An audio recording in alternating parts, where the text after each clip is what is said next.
Hey there, tonight we're diving into the chaos of medieval London, where the truth is, the air was so thick with smoke and stench that merely breathing felt like a battle.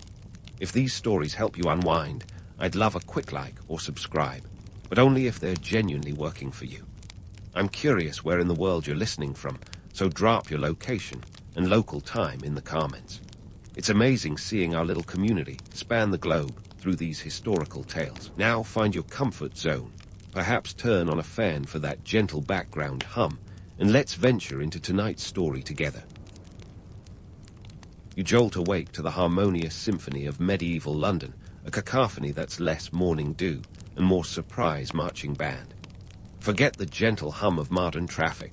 Welcome to 14th century life, where the rooster doesn't crow, it screams. And that distant roar, it's the bustling market, and unfortunately, your impending headache. As you groggily shake off sleep, your nose is assaulted by a scent that's anything but fresh-baked bread. That's right, you're smack dab in the middle of London, a city with more people than the modern-day population of a small country. Over 80,000 souls are crammed into this bustling metropolis, and hygiene is an abstract concept at best. You've got chamber parts being emptied out of windows with all the grace of a medieval Olympic sport. Watch your head if you value cleanliness. The public latrines are a hotbed of social activity, albeit one you'd rather skip. Think less meet cute and more meet the fumes. Now, let's tackle the Thames, a river that wears many hats. It's a resource, a highway, and bafflingly, a sewer. In London, the Thames is like that friend who's always there for you but has some serious issues. This river provides water, carries goods, and yes, doubles as the city's collective bathroom. The great stink of the 19th century might be a few hundred years away, but let's just say its ominous debut is already warming up in the wings. The water's brownish hue isn't exactly inviting, but hey, it's your only option. You're not here for a spa day, you're here to survive. Despite the fragrant challenges, life in medieval London is far from dull. The city is a living organism, pulsating with energy and chaos. The streets are narrow, cobbled, and teeming with life, or what passes for life. Forget about personal space. It's a luxury reserved for the aristocrats. You're more likely to rub shoulders with a merchant hawking his wares or a pig trotting down the alley than to enjoy a solitary stroll. Now, if you've ever romanticized medieval life as a chivalric fairy tale, it's time for a reality check.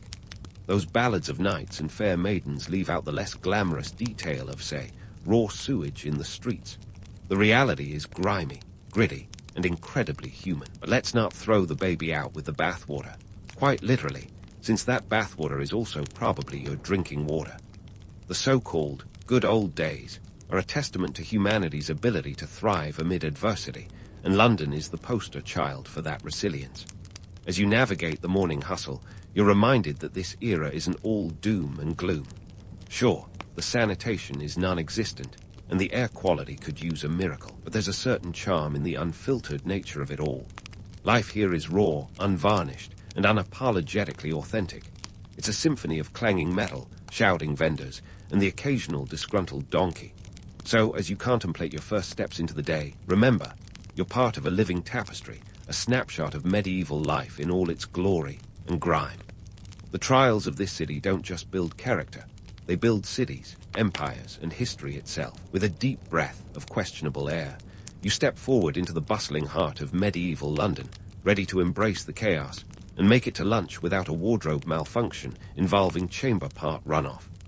Good luck, intrepid time traveler. You'll need it. The cacophony of London's morning symphony fades as you make your way to breakfast, but don't get too excited. This isn't your Instagram-worthy avocado toast moment. Instead, brace yourself for a medieval breakfast that's more survival strategy than culinary delight. Welcome to the world of ale-soaked bread and pottage, where flavor is less a concern than sheer caloric intake. Think of it as the medieval version of a power bar, only this one's been dipped in beer and left on the counter overnight. But before you judge too harshly, remember this. The ale isn't just for fun. Water's got more baggage than a celebrity divorce, thanks to our friend, the Thames. Ale, boasting a low alcohol content, is safer to drink and conveniently numbs the taste of whatever you're chewing on. So take heart. Your breakfast bread isn't a soggy accident, but a calculated move in the game of survival. Now, let's talk pottage. the medieval equivalent of a one-part wonder. It's a hearty stew made with whatever's available, which might be vegetables, grains, and occasionally, if you're lucky, some meat. But before you start romanticizing this as a rustic farm-to-table meal, let me burst that bubble. The meat could very well be a week past its prime, and fresh vegetables are a roll of the dice. Londoners have mastered the art of making do, and pottage is the edible testament to that resilience. Speaking of meat, don't hold your breath for a juicy steak. The quality's questionable at best, and it's priced like a luxury item. The average worker in London might earn about 3 pence a day, which means a pound of beef at one. 5 pence is a splurge. Pork is more accessible, but it's not exactly the bacon-wrapped dream you're used to. This is the kind of pork that's been around the block, if you catch my drift. Let's not forget the economic forces playing puppet master in this culinary theater. The guild system, medieval London's answer to Yelp reviews, dictates the quality and price of goods. These trade associations hold the reins on everything from bread to shoes, controlling who can sell what and at what price. If you think Amazon's got a monopoly, meet the medieval guilds. They're the gatekeepers of quality, ensuring that your ale-soaked bread and questionable pork meet the city's standards, or at least don't poison you outright. The guilds are a double-edged sword. On one hand, they protect consumers from utter garbage. On the other, they keep prices as stable as a medieval bridge. Read. Not very stable. It's a delicate balance, much like walking through London's narrow streets without stepping in something regrettable. Now, let's debunk the myth of the lavish medieval feast. You might imagine knights and ladies feasting on endless platters, but the reality is more Dickensian workhouse than banquet hall. The average Londoner's diet is a constant juggling act to keep hunger at bay, not a gourmet affair. Sure, the nobles might indulge in a feast or two, but for most folks, it's about getting enough calories to make it through the day. As you sit down to your ale-soaked bread and pottage, you're not just having breakfast. You're participating in a daily struggle for sustenance that defines life in medieval London. It's a world where the line between survival and scarcity is as thin as your morning porridge. The romanticized medieval banquet is a tale spun from the halls of power, not the crowded rooms of London's working class. But hold on a second. Before you write off medieval London as a culinary wasteland, let's acknowledge its gritty charm. The city's food scene is a testament to human ingenuity, a mix of survival instincts and economic realities. It's a raw, unfiltered look at how people adapt to their environment, turning necessity into something resembling a meal. So, as you finish your breakfast, remember that this isn't just a meal. It's a slice of history, a glimpse into the lives of people who navigated a world as unpredictable as the weather. Medieval London isn't just a place. It's an experience, a chaotic dance between survival and celebration, where each meal is a small victory in the grand scheme of life. With breakfast behind you, it's time to face the day, armed with your new appreciation for ale-soaked bread and the resilience it represents. Now, off you go into the bustling streets, where the only certainty is that nothing is certain. With breakfast behind you and your stomach begrudgingly accepting its fate, it's time to step into the bustling streets of medieval London. The moment your feet hit those uneven cobblestones, you're in a live-action game of Frogger, dodging everything from horse-drawn carts to wheelbarrows overflowing with questionable produce. And let's not forget the ever-looming threat of chamber part surprises from above. In this urban jungle, survival is less about raw skill and more about having the reflexes of a caffeinated squirrel. So let's talk markets, shall we? Picture a chaotic bazaar where the volume of shouting matches the volume of goods.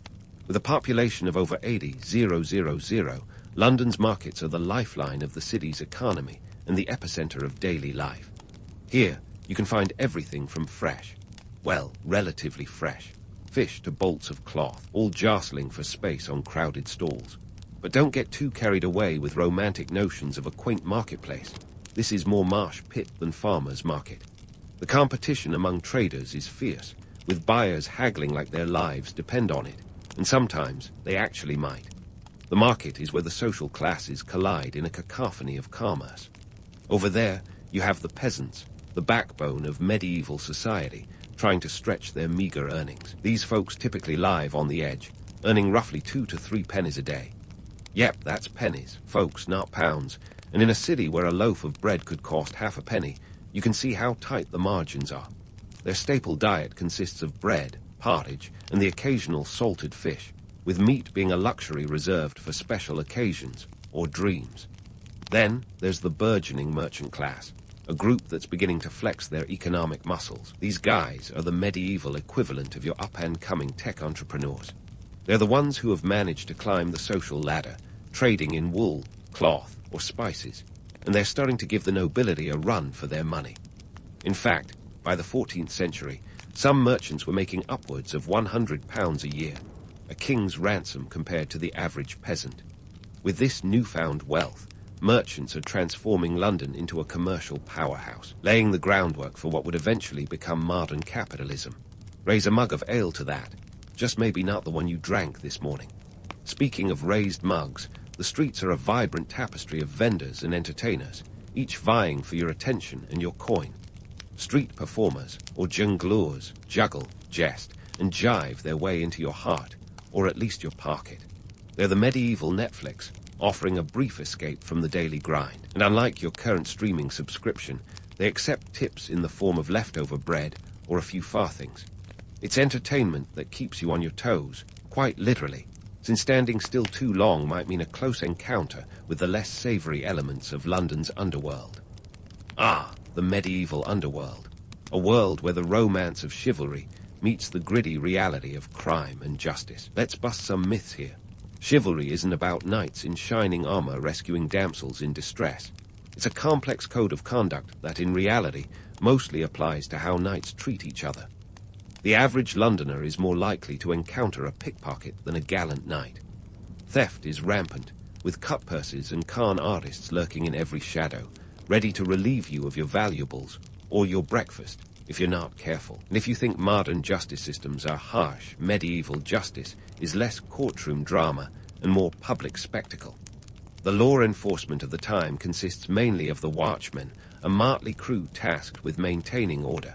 Think of them as medieval neighborhood watch, but with fewer walkie-talkies and more wooden clubs. Their version of due process is swift and often brutal. The stocks, pillory, and even public executions serve as both punishment and entertainment, a grim reminder that crime really doesn't pay unless you're paying with your life. This is a world where justice is as much about public shaming as it is about retribution. The pillory, a wooden framework with holes for the head and hands, is a favorite for minor offenses. If you find yourself locked in one, you're not just serving time. You're the star of an impromptu performance where the audience is encouraged to throw whatever they have handy, rotten vegetables, insults, or worse. It's a medieval roast, but without the laughs. For more serious crimes, the gallows await. Executions are public events, drawing crowds from all over the city. It's morbid, sure, but it's also a communal experience, a reminder of the thin line between order and chaos. The spectacle serves as a warning. Step out of line, and you might find yourself center stage in the final act of your life. As you navigate this world of commerce and crime, you realize that medieval London is a city of contradictions. It's a place where the romance of chivalry coexists with the harsh realities of survival, where the clamor of the marketplace competes with the silence of the gallows. It's a city that thrives on chaos, a living testament to the resilience of its people. So, as midday approaches and the sun reaches its zenith, casting long shadows over the cobbled streets, you take a moment to absorb the vibrant tapestry of life around you. This is medieval London, a city that refuses to be tamed, where every corner holds a story, and every face tells a tale of survival, ambition, and the unyielding human spirit. The hustle and bustle continue, and so does your journey through this fascinating, unpredictable world. Stay sharp, keep your wits about you, and remember, in this city, nothing is as it seems, and everything is up for grabs. As the shadows stretch across the cobbled streets, you can almost feel the weight of medieval London pressing in. It's a city teetering on the edge of chaos, where the very air you breathe is a gamble. And speaking of air, let's talk about one of your greatest foes, disease. Welcome to the unwelcome reality of medieval healthcare, where a cough isn't just annoying, it could be your swan song. First off, let's clear the air, pun intended, about the grim statistics. The average life expectancy in medieval London, a solid 35 years. Yeah, that's not a typo. If you're hitting your 30s, you're basically a senior citizen. And why is that? Well, it turns out that living in a city with more people than personal space, where hygiene is a distant dream, creates a perfect breeding ground for all sorts of nasties. Enter the Black Death, the rock star of medieval plagues. When it rolled into town around 1348, it was like the worst surprise party ever. The bubonic plague didn't just knock. It kicked down the door and made itself at home, wiping out about 60% of London's population. That's 2 out of every 3 people. Imagine your local coffee shop packed to the brim, and then poof, most of them gone. It was a haunting reality check for anyone who thought they were invincible. But the Black Death wasn't just a one-hit wonder. London was no stranger to plagues and epidemics, with outbreaks popping up like unwelcome reruns. Smallpox, typhoid, and measles made regular guest appearances, each leaving a trail of devastation in their wake. Even the common cold could spiral into something deadly. That tickle in your throat might as well be a countdown to doom. With all these health hazards lurking around every corner, you'd think medieval medicine would be on its A-game. Spoiler alert, it wasn't.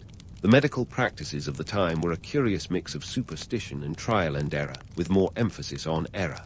Picture this. You've got a fever, and the doctor prescribes leeches to suck out the bad blood. It's like medieval acupuncture, but with more sliminess. The church, bless its heart, had a hand in shaping medical beliefs, too. They saw illness as a divine punishment or a test of faith. If you were sick, clearly, you ticked off the wrong deity. Prayer and penance were often the first line of defense, because nothing says cure like a healthy dose of guilt. Of course, the church also held sway over hospitals, which were more like hospices run by monastic orders. Their primary purpose was spiritual healing, not the physical kind. Let's debunk a popular myth. The idea that medieval medicine was all about potions and magical cures. Sure, there were a few herbal remedies that worked. Willow bark for pain relief, anyone.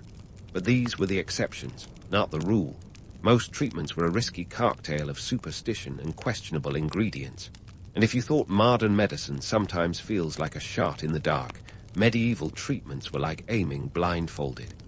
Now, let's meet some of the so-called professionals of the time. Physicians, if you could afford them, were the elite, typically trained in universities, with a penchant for quoting ancient texts like Aristotle and Galen. Their methods, less science, more philosophy. Bloodletting was a staple, based on the belief that balancing bodily humors, blood, phlegm, black bile, and yellow bile, was key to health. And if that didn't work, well, you just have to hope for divine intervention. For the everyday Londoner, though, apothecaries and barber surgeons were the go-to. Apothecaries were the medieval equivalent of your corner drugstore, whipping up remedies with a dash of hope and a sprinkle of whatever was in stock. Meanwhile, barber surgeons were the multitaskers of the era. They'd give you a haircut, pull a tooth, and amputate a limb all before lunch. Talk about a one-stop shop. Yet, despite this medieval menagerie of medicine, there was a surprising sense of community resilience. People banded together, supporting each other through thick and thin, or more accurately, through plague and pestilence. It was a testament to the human spirit's ability to endure, even when the odds were stacked higher than the cathedral spires. As you wander through this plague-ridden landscape, you can't help but marvel at the sheer tenacity of medieval Londoners. Yes, disease was rampant, and yes, medical knowledge was more guesswork than guarantee, but there was a raw, unyielding determination to survive. It's a reminder that even in the darkest times, hope flickers like a candle in the night. So, as the afternoon light begins to fade, casting a golden hue over the city, you press on, navigating a world where health is a precarious balance and every breath is a victory. You're living history, experiencing the grit and grind of a time when life was as unpredictable as the roll of a dice. And as you forge ahead, remember, in medieval London, the only certainty is uncertainty, and that's what makes the journey so compelling. As the day gives way to dusk, medieval London slips into an altered state, where the shadows grow long and the city's true colors come alive. It's a time when the streets morph into a stage for both spectacle and survival, and the air, thick with the scent of burning torches, hints at evening's promise of entertainment, or at least its medieval version. Let's get one thing straight. Medieval entertainment isn't your Netflix binge or a night at the movies. We're talking bear baiting, public executions, and the theater. It's a lineup more Game of Thrones than Downton Abbey, and it's as much about the social experience as the events themselves. Bear baiting, for instance, was a crowd pleaser. Picture this, a bear, chained to a stake, facing off against a pack of dogs. It's as brutal as it sounds, yet it thrived because it offered a release from the harshness of daily life, a visceral reminder that survival is a spectacle in itself. The blood sports weren't just about the thrill, they were an embodiment of the era's raw, unfiltered essence. Then we have public executions, the grim yet gripping highlight of medieval justice. Londoners gathered in droves to witness justice served with a side of theatre. The gallows at Tyburn became a stage where the condemned delivered their final soliloquies, a chilling precursor to the last words trope. Executions were both punitive and performative, reinforcing social norms while providing a stark reminder of the consequences of stepping out of line. It's a macabre mix of morality play and deterrent, a medieval reality show with life or death stakes. But not all evening entertainments were soaked in gore. The theatre offered a different kind of escape, and London was the beating heart of the burgeoning medieval stage.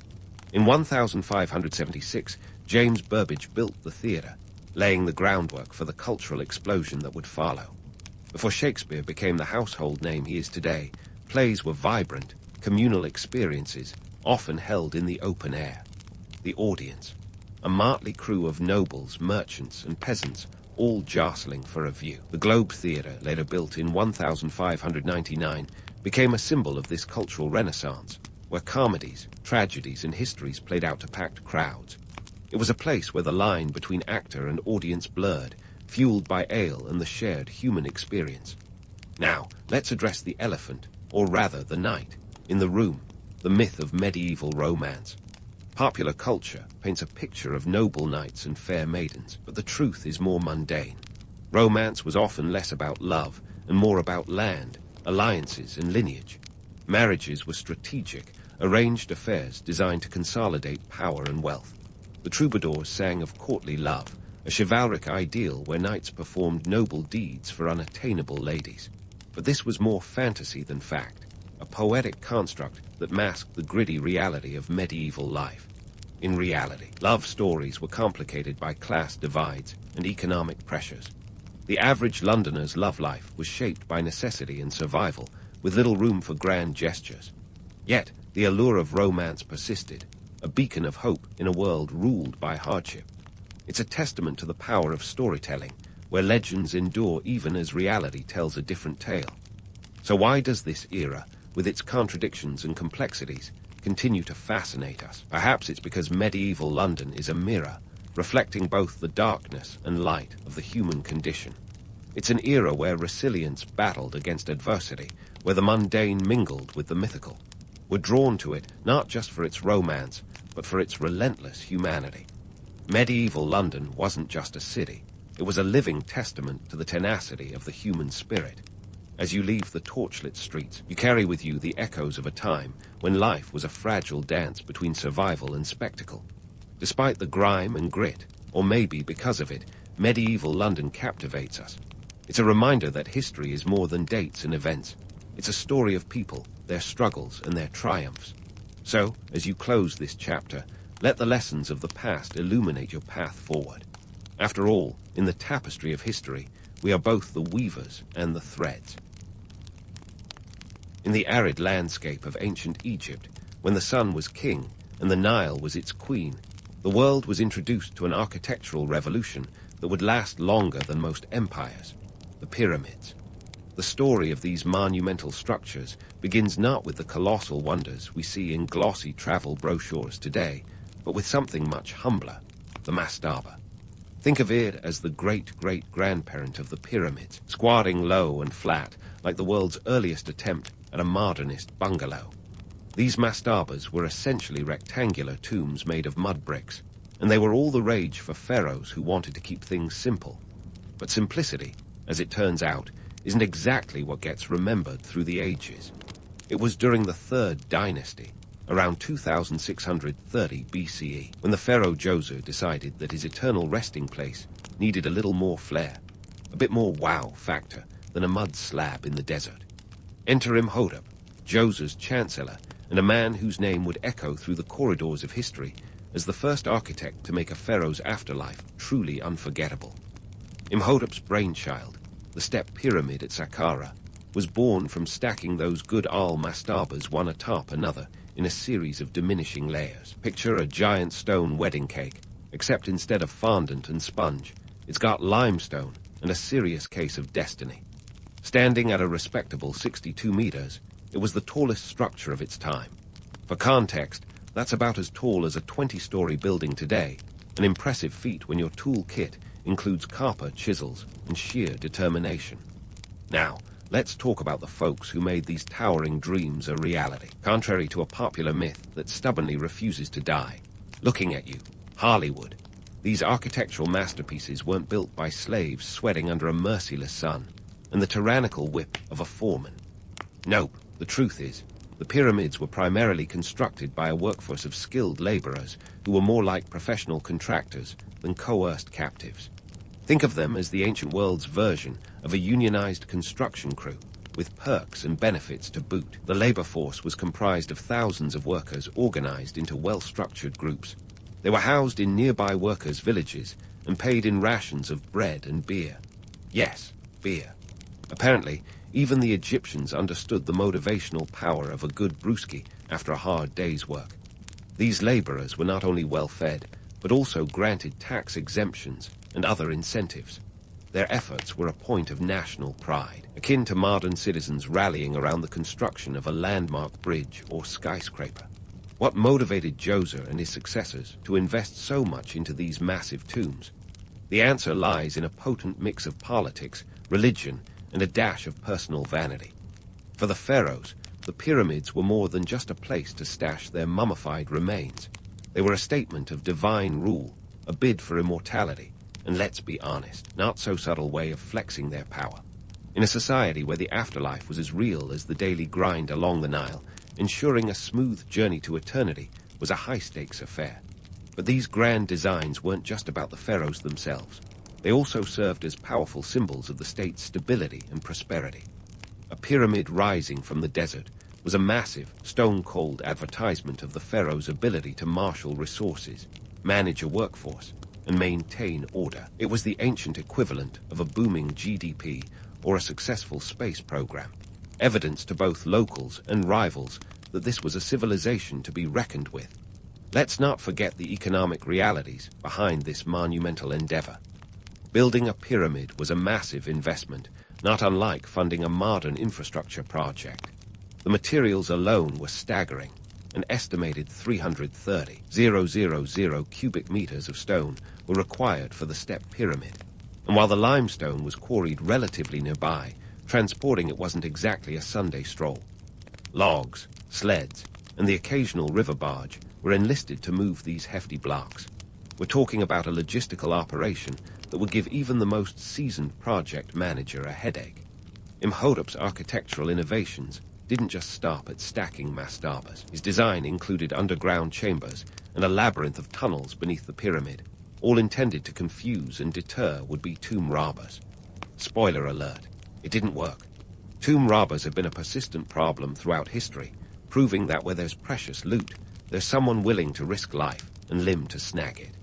As we delve deeper into this saga, it's clear that the true marvel of the pyramids isn't just in their construction, but in the audacity of their conception. The step pyramid was a bold departure from tradition, a leap of faith that set the stage for an era of architectural experimentation and ambition.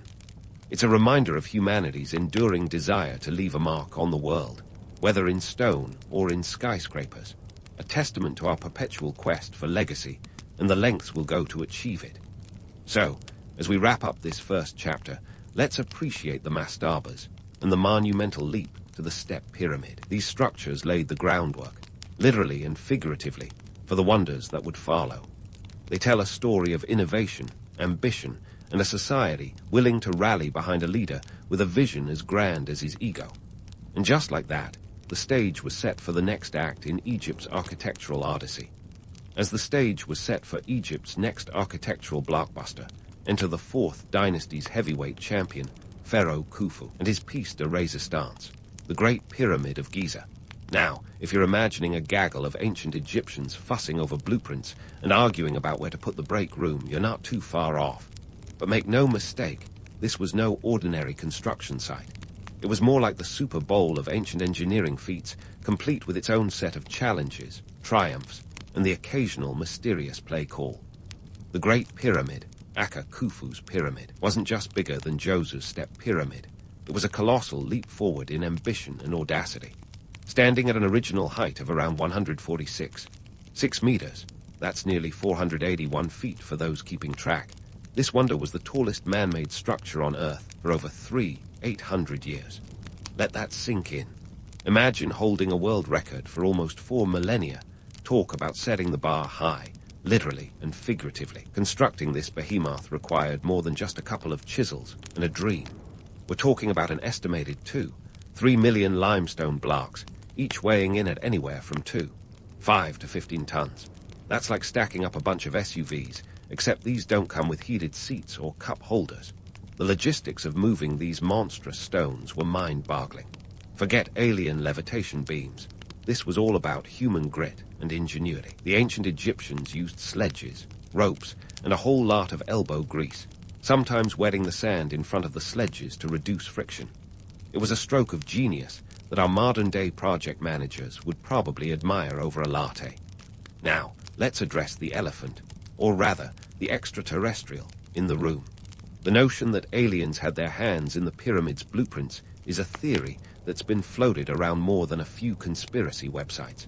Sure, the idea of E.T. moonlighting as an architect is entertaining, but the truth is far more awe-inspiring. The real marvel is that all of this was accomplished by human hands and minds, driven by a combination of divine compulsion and a pharaoh's desire to leave an everlasting legacy. If you ask me, that's way more impressive than any interstellar contractor could hope to be. Speaking of legacy, Khufu's pyramid wasn't just about flaunting his power. It was a testament to the pharaoh's understanding of the cosmos. The alignment of the Great Pyramid is so precise that its sides are nearly perfectly oriented to the cardinal points of the compass. How did they achieve such astronomical accuracy without Google Maps? Ancient Egyptians had a sophisticated grasp of the stars and used tools like the Merkit. Think of it as an ancient sextant to align their architectural wonders with celestial bodies. The pyramid's design was essentially an earthly reflection of the heavens, a cosmic insurance policy for Khufu's journey to the afterlife. Of course, the Great Pyramid wasn't just a one-man show. Behind this monumental endeavor was an army of laborers. Estimates suggest around 20,000 to 30,000 workers at any given time. This workforce was a well-oiled machine, organized into crews and overseen by skilled foremen. Contrary to the narrative of forced labor, these workers were likely paid handsomely in rations and enjoyed decent living conditions in nearby workers' villages. It was a society coming together to achieve something monumental, a testament to the collective spirit and determination that defined this era. Economically speaking, the construction of the Great Pyramid was a massive investment. The resources poured into this project were staggering, not just in materials, but in manpower. It's a bit like pumping billions into a space program today, a symbol of national pride and technological prowess. But the payoff wasn't just in the form of a grand tomb. It was also about asserting Egypt's dominance and stability during a time when borders were as fluid as the Nile's currents. Khufu's legacy is also wrapped up in myths about hidden chambers and lost treasures. The allure of secret passageways and hidden tombs has fueled countless expeditions and theories. Yet, despite the romantic tales of treasure hunters striking it rich, most of these stories are just that, stories. The reality is often far less glamorous, with tombs raided shortly after construction, leaving behind nothing but their architectural grandeur and a few clues for future archaeologists to piece together. The Great Pyramid, with all its splendor and mystery, became a blueprint for future pharaohs, each vying to leave a mark as indelible as Khufu's.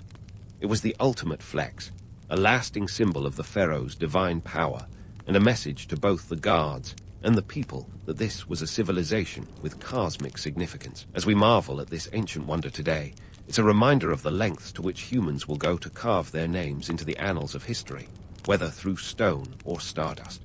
And with that, the stage was set for the next acts in Egypt's architectural saga, each pyramid a new chapter in the story of human ingenuity and ambition.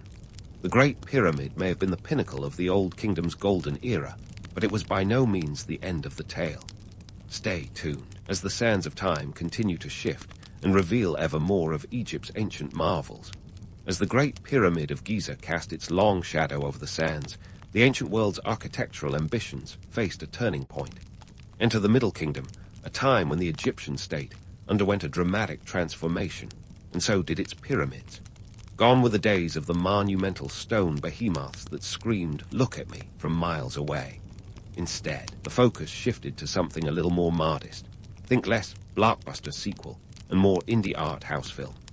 The Middle Kingdom, roughly spanning from 2050 to 1710 BCE, was a period of reorganization and consolidation. After the chaos and fragmentation of the first intermediate period, the pharaohs of the Middle Kingdom had their work cut out for them. With resources tighter than a pair of skinny jeans after the holidays, these rulers had to be a bit more strategic about where they splurged their gold and limestone. Economic realities were as hard as the stones their predecessors used to stack their pyramids. Enter the era of smaller, less grandiose constructions. The pyramids of the Middle Kingdom were often built using mud brick cores covered with a limestone veneer. Imagine a giant cake with a show-stopping fondant exterior, but beneath, it's all about that basic sponge. Economical but effective. These structures might not have had the jaw-dropping impact of their Old Kingdom cousins, but they were practical and reflected the new political landscape. Pharaohs like Senusret Roman II and Amenemhat Roman III were realists. They knew that flaunting colossal stone pyramids was less important than maintaining a stable, cohesive state. These changes in pyramid design weren't just about tightening the belt on construction costs. They also mirrored a shift in religious and cultural priorities. The Middle Kingdom saw a democratization of the afterlife. Whereas the Old Kingdom pharaohs had a monopoly on eternity, by the Middle Kingdom, the idea that anyone could achieve a blissful afterlife if they lived a virtuous life started to gain traction. This religious evolution meant that grand tombs were no longer the sole domain of the royals. The playing field was leveling, though pharaohs still had the best seats in the house, so to speak. But let's not romanticize this too much. These smaller brick pyramids were also a response to the persistent threat of tomb raiders, with stone pyramids proving to be little more than flashy invitations for bandits with a taste for bling. The Egyptians had to get crafty. Mud brick, while less durable, was less conspicuous, and the pharaohs started to hide their burial chambers in more secluded locations. The pyramids themselves became more symbolic than functional, serving as markers rather than vaults. Speaking of markers, let's talk about the pyramid at Lahan, constructed for Senusret Roman II. This wasn't just any old pile of bricks. It was a statement of Middle Kingdom ingenuity. While the core was, yes, mud brick, the layout was innovative. The burial chamber was ingeniously placed to avoid easy detection, tucked away to foil those pesky tomb robbers. It's as if the pharaohs finally accepted that if you can't build a fortress, build a riddle instead. As the Middle Kingdom pharaohs downsized their pyramids, they redirected their resources to other ambitious projects, like fortifying borders and improving agricultural infrastructure.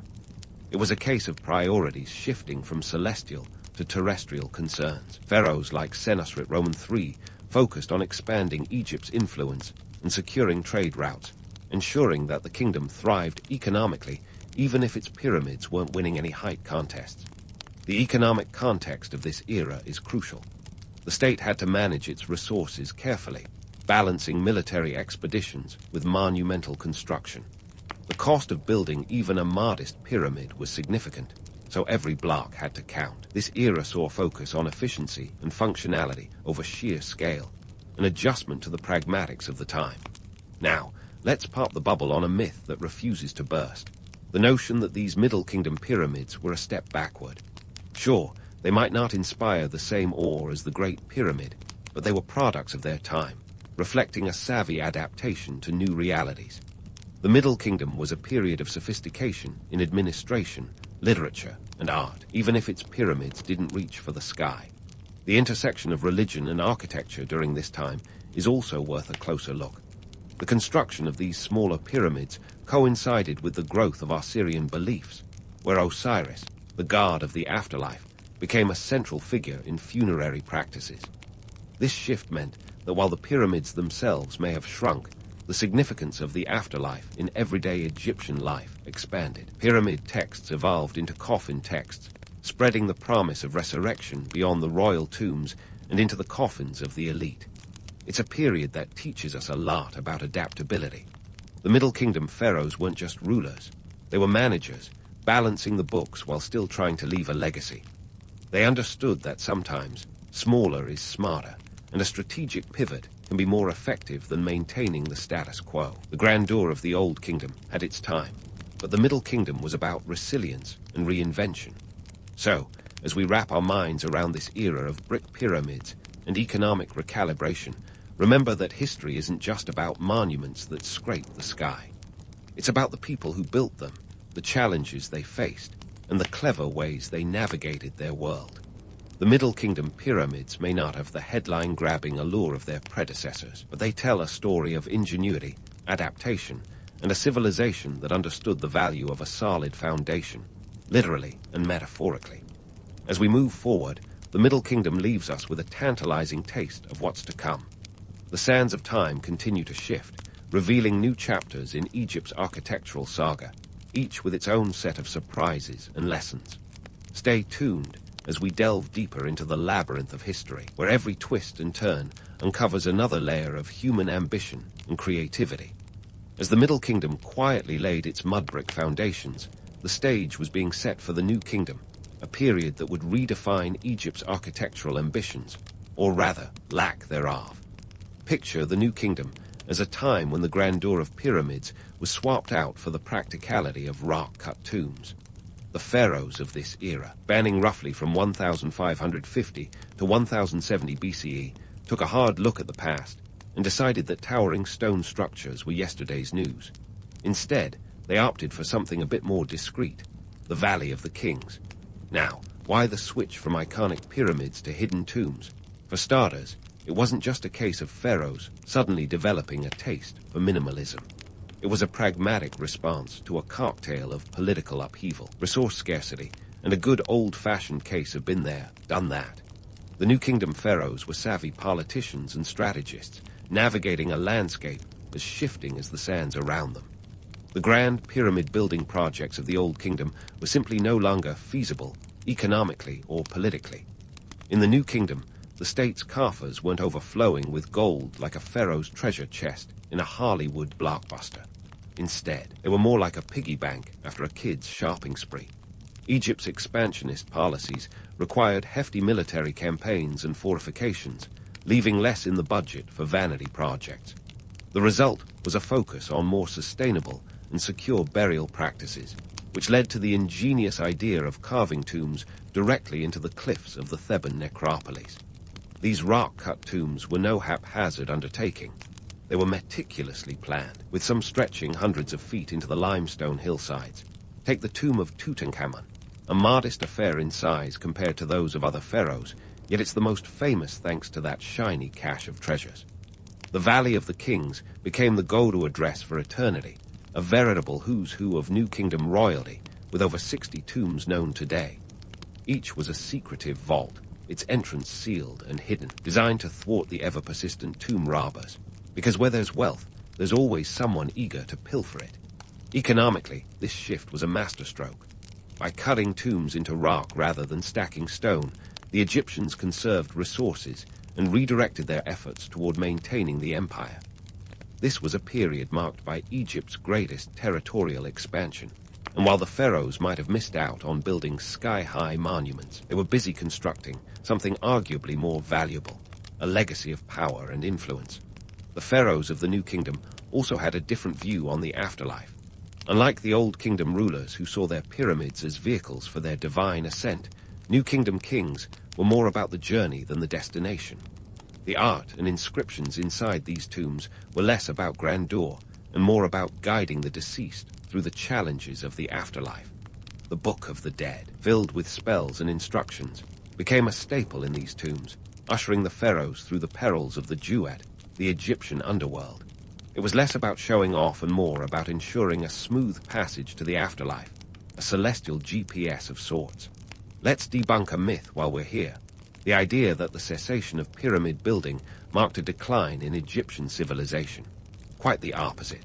The New Kingdom was Egypt's zenith of political and cultural influence, a time when pharaohs like Hatshepsut and Ramses II left their indelible marks on history. The architecture may have changed, but the ambition and ingenuity behind it were as robust as ever. The shift from pyramids to tombs was a testament to the pharaohs' adaptability and their understanding that power sometimes needs to be wielded with subtlety, not just with spectacle.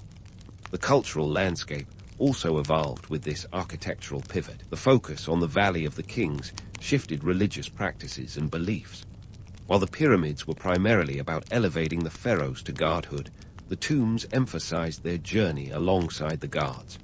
The New Kingdom saw the rise of the cult of Ammon, with Karnak Temple becoming a hub of religious life, reflecting a society that was as much about statecraft as it was about spirituality. The transition from pyramids to tombs also speaks volumes about Egyptian society's shifting priorities. The grandeur of the Old Kingdom pyramids was replaced by a more introspective approach, where the emphasis was on personal redemption and preparation for the afterlife. This was a civilization that understood the value of reinvention, adapting to its circumstances with a dexterity that ensured its survival and prosperity for centuries. As we consider the lasting impact of these changes, it's clear that the New Kingdom wasn't just about tombs and temples.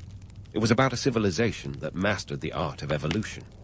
The architectural shift was a mirror reflecting the broader societal transformation, a move from monolithic displays of power to strategic, calculated expressions of influence. So, as we leave the Valley of the Kings behind, we're reminded that history isn't just about what we build, but about why we build it. The tombs of the New Kingdom may have been hidden, but their legacy is anything but. They tell a story of a civilization that understood the art of balance, between the seen and the unseen, the temporal and the eternal. As we prepare to venture into the next chapter of Egypt's architectural journey, we'll continue to unravel the threads of history, where each layer reveals yet another twist in the tale of human ambition and ingenuity. Stay tuned as we delve even deeper into this labyrinth of time, where every turn uncovers another chapter in the epic saga of Egypt's past. As we leave the Valley of the Kings behind, it's time to zoom out and reflect on the legacy of Egypt's pyramids. These ancient stone colossi have cast long shadows over history, influencing everything from modern architecture to pop culture, and fueling 1,000 conspiracy theories in between. The pyramids aren't just relics of an ancient world. They're timeless symbols of human ambition, power, and mystery that continue to captivate our collective imagination. But why do these ancient structures still hold such sway over us today? Let's start with their sheer audacity. The pyramids are the ultimate architectural mic drop. Built thousands of years ago, they've stood the test of time better than most modern buildings, which is impressive considering they didn't have a single CAD program in sight. The Great Pyramid of Giza, for instance, was the tallest man-made structure for nearly 4,000 years. That's a world record that makes Usain Bolt look like a weekend jogger. Despite being built with tools we now dismiss as primitive, these structures have outlasted empires, revolutions, and even the rise and fall of bell-bottom jeans. It's not just their endurance that fascinates us, it's their enigma. The pyramids are like the ancient world's version of a cryptic crossword puzzle. Everyone has a theory on how they were built, but nobody knows for sure. Despite countless studies and excavations, the exact methods used to construct these architectural behemoths remain a tantalizing mystery. Were they built using straight or circular ramps? Did they employ counterweights or a system of levers? The debate rages on, ensuring that the pyramids remain a fertile ground for speculation and imagination. Speaking of imagination, let's not forget the myths that have blossomed around these ancient wonders. The romantic notion of alien architects swooping in to lend a hand has all the hallmarks of a Hollywood blockbuster. It's an idea that appeals to our sense of wonder, even if it does do a disservice to the ingenuity of the ancient Egyptians. While it's fun to entertain such notions, the true story is far more remarkable. These were human achievements, driven by an unyielding desire to reach for the stars, or at least leave a lasting mark on Earth. The pyramids also have a knack for popping up in unexpected places. Take modern architecture, for example. The influence of these ancient structures can be seen in skyscrapers and monumental projects around the globe. The Louvre Pyramid in Paris is a direct nod to Egypt's architectural legacy, while the Luxor Hotel in Las Vegas offers a kitschy homage to the grandeur of the pharaohs. These structures remind us that the pyramid isn't just a relic of the past. It's a design that continues to inspire and innovate. But it's not all glamour and glory. The pyramid's legacy is also shrouded in the more practical realities of conservation and preservation.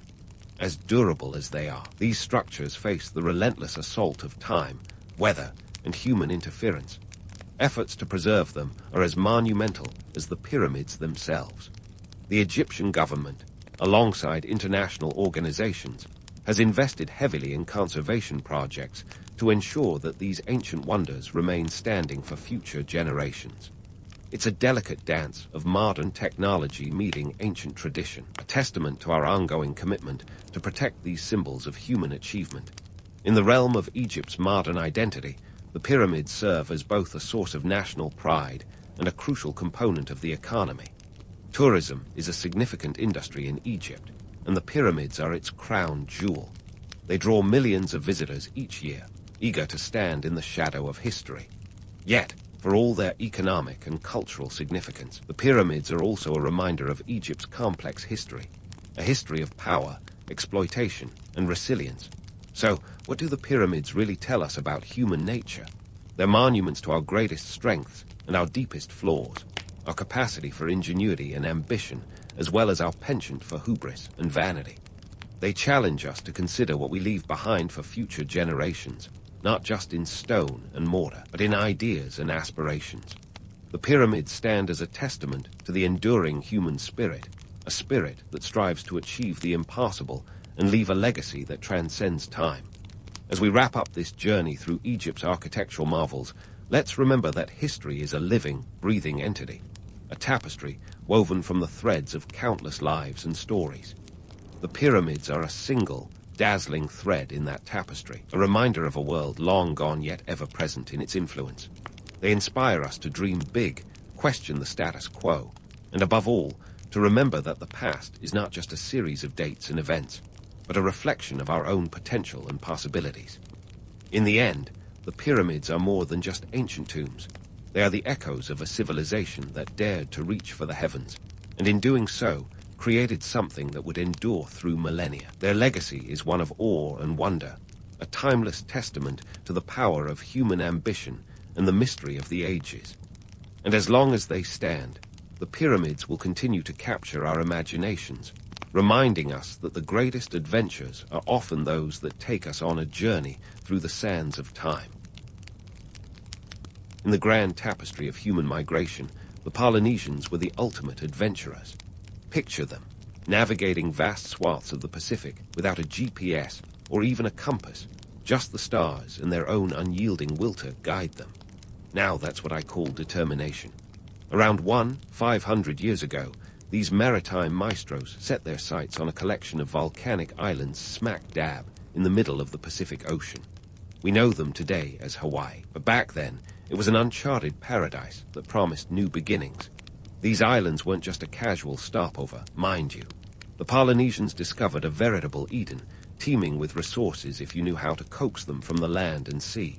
But let's not get carried away by romantic notions of utopia. Building a society from scratch is no beachside luau. The Polynesians brought with them the essentials: pigs, chickens, and a few crops like taro and sweet potatoes. Think of it as a deluxe island survival kit, circa 500 AD. Now, a word about geography, because it's the real MVP of this story. Hawaii's isolation meant that whatever society developed here, it was going to be unique. The islands are over 2,000 miles from the nearest continent, which means early Hawaiians weren't exactly popping over to borrow a cup of sugar from their neighbors. This seclusion carved out a distinct culture, one that had to be self-reliant and resourceful. It's like the ultimate test of social innovation and ingenuity. Let's talk trade networks, or what passed for them in the age before Amazon Prime. You see, even in paradise, people needed a good barter system. The early Hawaiians developed a complex trade network across the islands. Canoes laden with fish, tools, and other essentials paddled between shores. These weren't just afternoon jaunts. Some voyages spanned over 100 miles. That's a long way to paddle just to trade a few fish hooks, but it was crucial for resource distribution and maintaining social ties. Speaking of social ties, Hawaiian society was organized under chieftains, or ali, who wielded considerable power. Unlike today's social media influencers, these leaders didn't rely on likes or followers.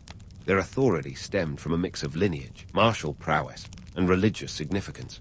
The ali were seen as living guards, which is a pretty nifty way to ensure loyalty. But keep in mind, this divine status came with its own set of high-stakes responsibilities.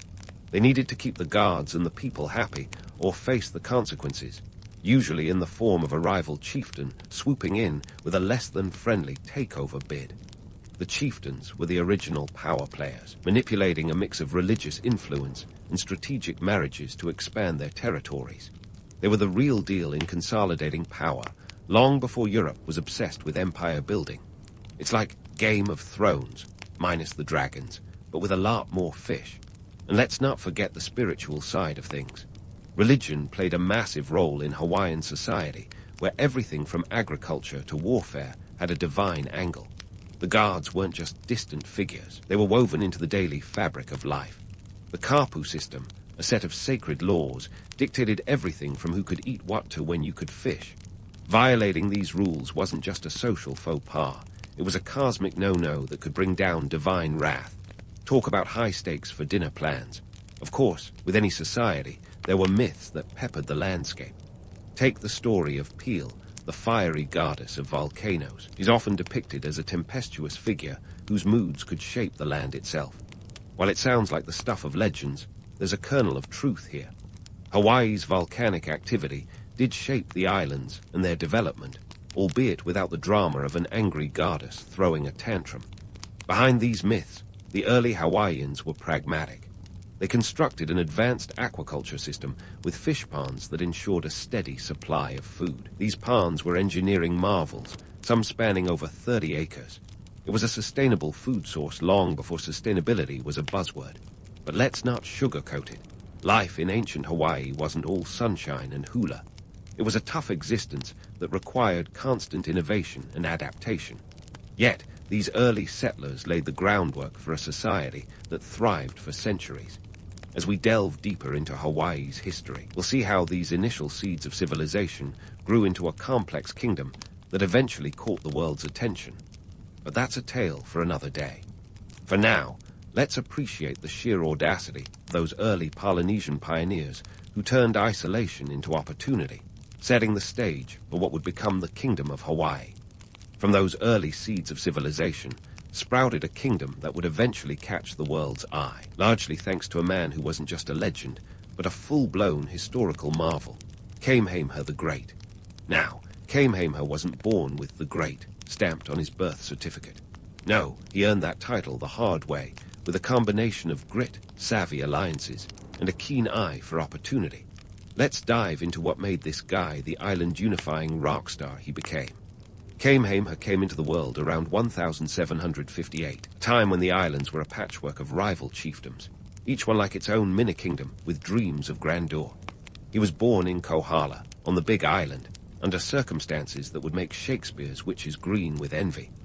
According to legend, Halley's Comet blazed across the sky at his birth, a celestial high-five that some took as a divine endorsement. But hold your horses, or in this case, your canoes, because that's where the myth ends and the real politic begins. Kamehameha wasn't just some kid with a cosmic birth story. He grew up in a world where power was the ultimate currency, and boy, did he know how to spend it.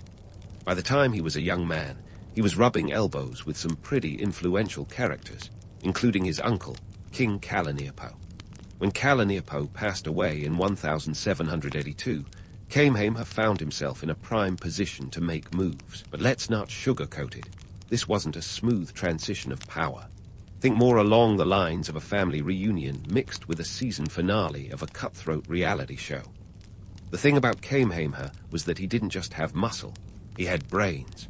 He was like the chess grandmaster of the Hawaiian Islands, thinking 3 moves ahead while everyone else was still figuring out the rules. One of his first major power plays was the Battle of Mokohai in 1782, where he defeated his rival Kiwalao, Kalaniapo's heir. It was a classic case of winner takes all, and Kamehameha took not just territory, but also the loyal followers who would become the backbone of his army. But Kamehameha knew that muscle alone wouldn't unite the islands. He needed alliances, and he was a master at forging them. His strategic marriages were more than just romantic unions. They were political maneuvers that brought powerful allies into his camp. He married into influential families, weaving a web of connections that bolstered his claim to power. It's like the ultimate matchmaking game, where the stakes were land, loyalty, and ultimately control over the islands. Now, let's talk tech, or more accurately, Western tech. The late 18th century was a time of global exploration, and the Hawaiian Islands were on the radar of European explorers and traders. Enter Western technology, stage left. Firearms, cannons, and ships were game changers in a world where traditional Hawaiian weapons had been the tools of the trade. Kamehameha wasn't one to miss a beat. He saw the potential of these new toys and made sure to stock his arsenal with them. He even enlisted Western advisors to train his men. Picture it, native warriors learning to wield muskets and cannons, a fusion of old world skill and new world firepower. It was like upgrading from a bow and arrow to a machine gun in one generation.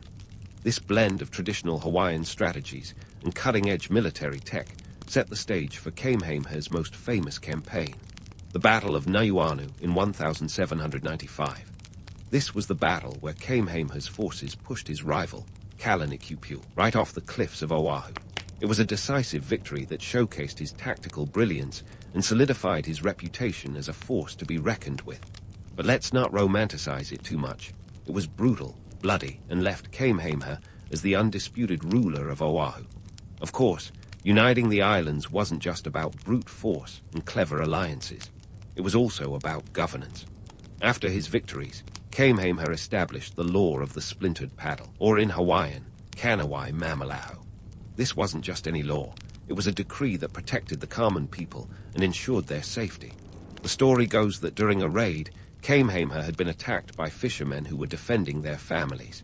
He was so moved by their bravery that he declared this law to prevent similar incidents. It was a brilliant move, ensuring the loyalty of the people and showing a softer, more considerate side to his rule. Now, let's take a moment to bust a few myths about Kamehameha's supposedly divine powers. Sure, he was a legendary figure, but he wasn't hurling lightning bolts or walking on water. His so-called divine powers were more about perception and politics than actual supernatural abilities. By cultivating an image of divine favor, he reinforced his authority in a society where the gods were very much a part of daily life. It was savvy PR, Hawaiian style, long before Instagram influencers figured out how to brand themselves. Kamehameha's legacy wasn't just built on battles and laws. It was also about economic acumen. He understood the importance of trade and actively engaged with European and American traders who found the Hawaiian Islands a convenient pit stop in the Pacific. He traded sandalwood and other resources, establishing Hawaii as a significant player in the global trade network of the time. It was all about positioning Hawaii not just as a collection of islands, but as a formidable kingdom with a finger on the pulse of international commerce. As we wrap up this chapter on Kamehameha, it's clear that his story is more than just a tale of conquest. It's a testament to the power of vision, strategy, and yes, a little bit of luck. He turned a fragmented archipelago into a cohesive kingdom, setting the stage for Hawaii's future on the world stage. But don't go packing up your history books just yet. There's more to explore in the saga of Hawaii, including the challenges and changes that came after Kamehameha's reign. So stay tuned, because the story is far from over, and the next chapter promises to be just as captivating. Now that we've wrapped up our deep dive into Kamehameha's grand unification of the Hawaiian Islands, let's talk about what happened when the dust settled. Spoiler alert, it wasn't all smooth sailing. You see, unifying a kingdom is one thing, but governing it, that's an entirely different beast. Kamehameha might have been the guy with the grand ideas and a knack for strategy, but his successors had to grapple with the nitty-gritty of turning those ideas into reality. Welcome to the 19th century Hawaiian kingdom, where ancient customs were about to get a crash course in modern economics, and where the phrase growing pains took on a whole new meaning. First up, let's address the elephant in the room, foreign influence. By the early 1800, the Hawaiian Islands had caught the attention of Western traders, missionaries, and explorers who were showing up faster than you could say, Aloha. These weren't just casual visitors looking for a beach vacation. They brought with them new technologies, new diseases, and new ideas, some good, some not so much. The kingdom found itself at a crossroads, trying to maintain its cultural identity while also engaging with a global economy that had zero chill. Enter Khmer II, who took the throne in 1819. Talk about a guy with big shoes to fill. His first order of business, upending the traditional kapu system, which had been the backbone of Hawaiian society for centuries.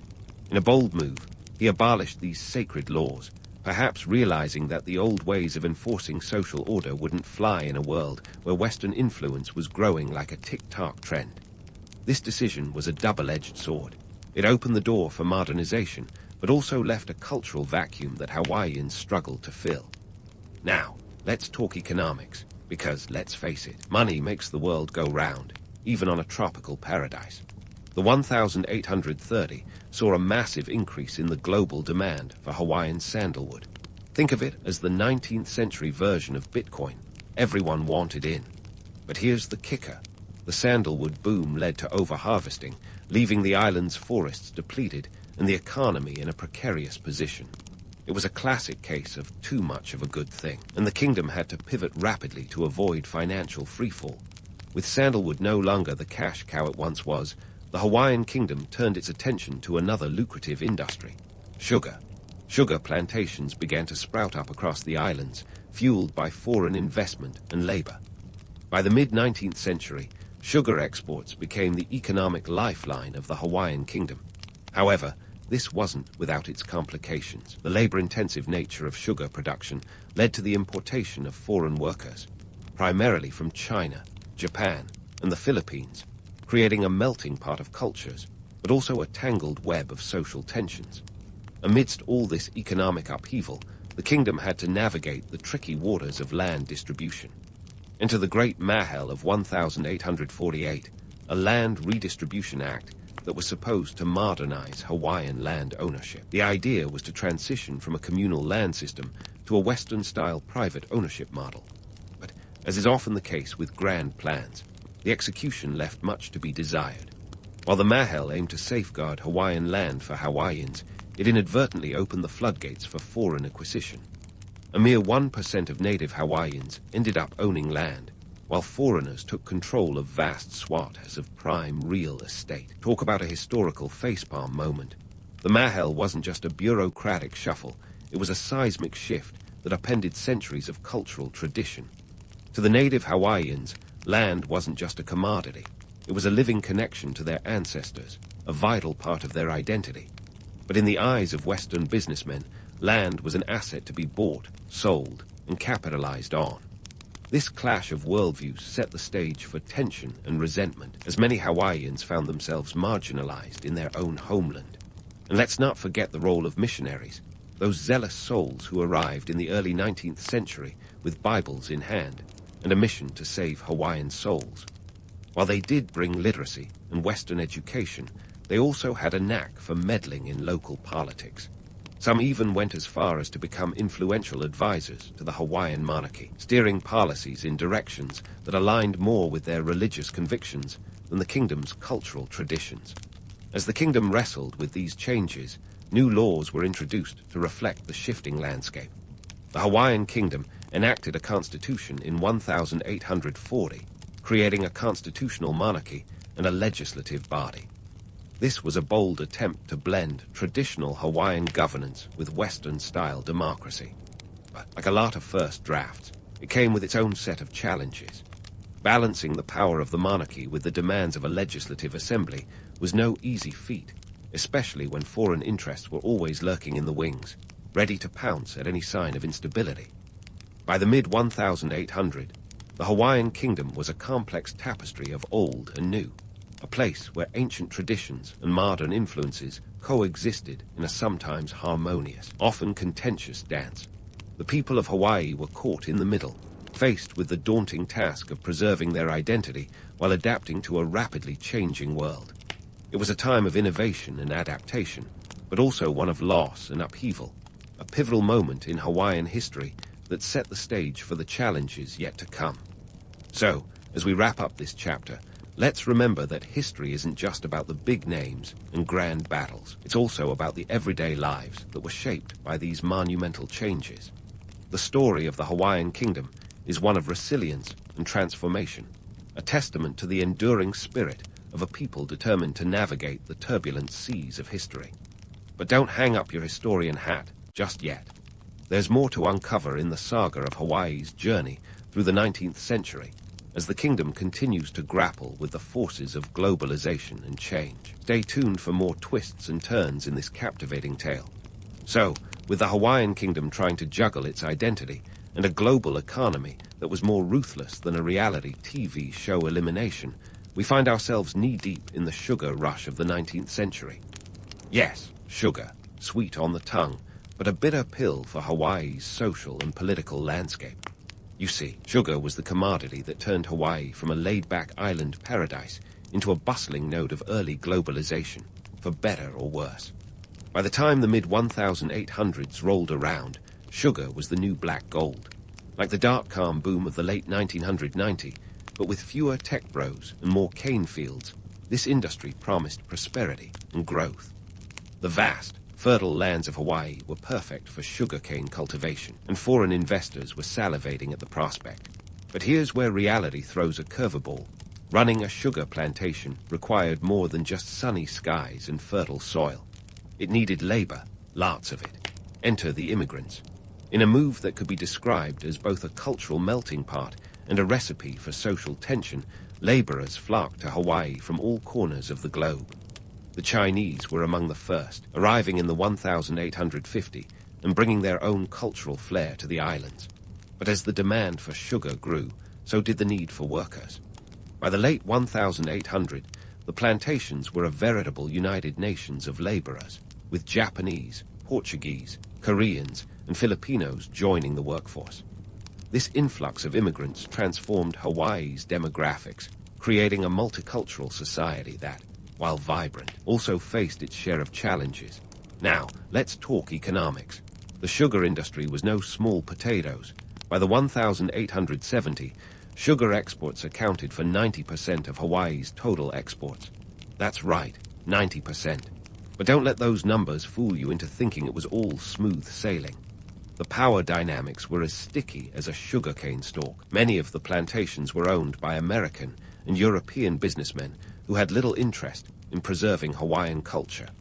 Their primary focus was on profits, and they didn't mind bending a few rules, or breaking them, to maximize their gains.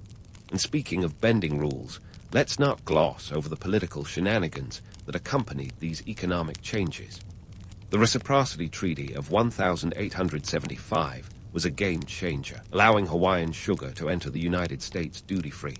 It was a sweet deal for the plantation owners, but came with strings attached. With American interests firmly entrenched in the Hawaiian economy, the stage was set for political influence to creep in like an uninvited guest at a luau. This burgeoning American influence wasn't just limited to sugar. It seeped into the very fabric of Hawaiian governance. By the late 19th century, American businessmen had wormed their way into positions of power, both overtly and behind the scenes. They were the puppet masters, pulling strings to ensure that their economic interests were safeguarded. The monarchy found itself under increasing pressure to cater to these powerful foreign interests, all while trying to maintain a semblance of sovereignty. But let's take a moment to debunk the myth of the idyllic plantation life. While the romantic notion of swaying palm trees and hard work under the sun might make for a picturesque postcard, the reality was far less glamorous.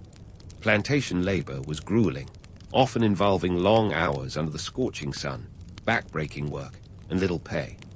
The workers lived in cramped quarters, and tensions simmered just beneath the surface as different ethnic groups vied for fair treatment and better conditions. This complex social tapestry didn't just weave itself quietly in the background.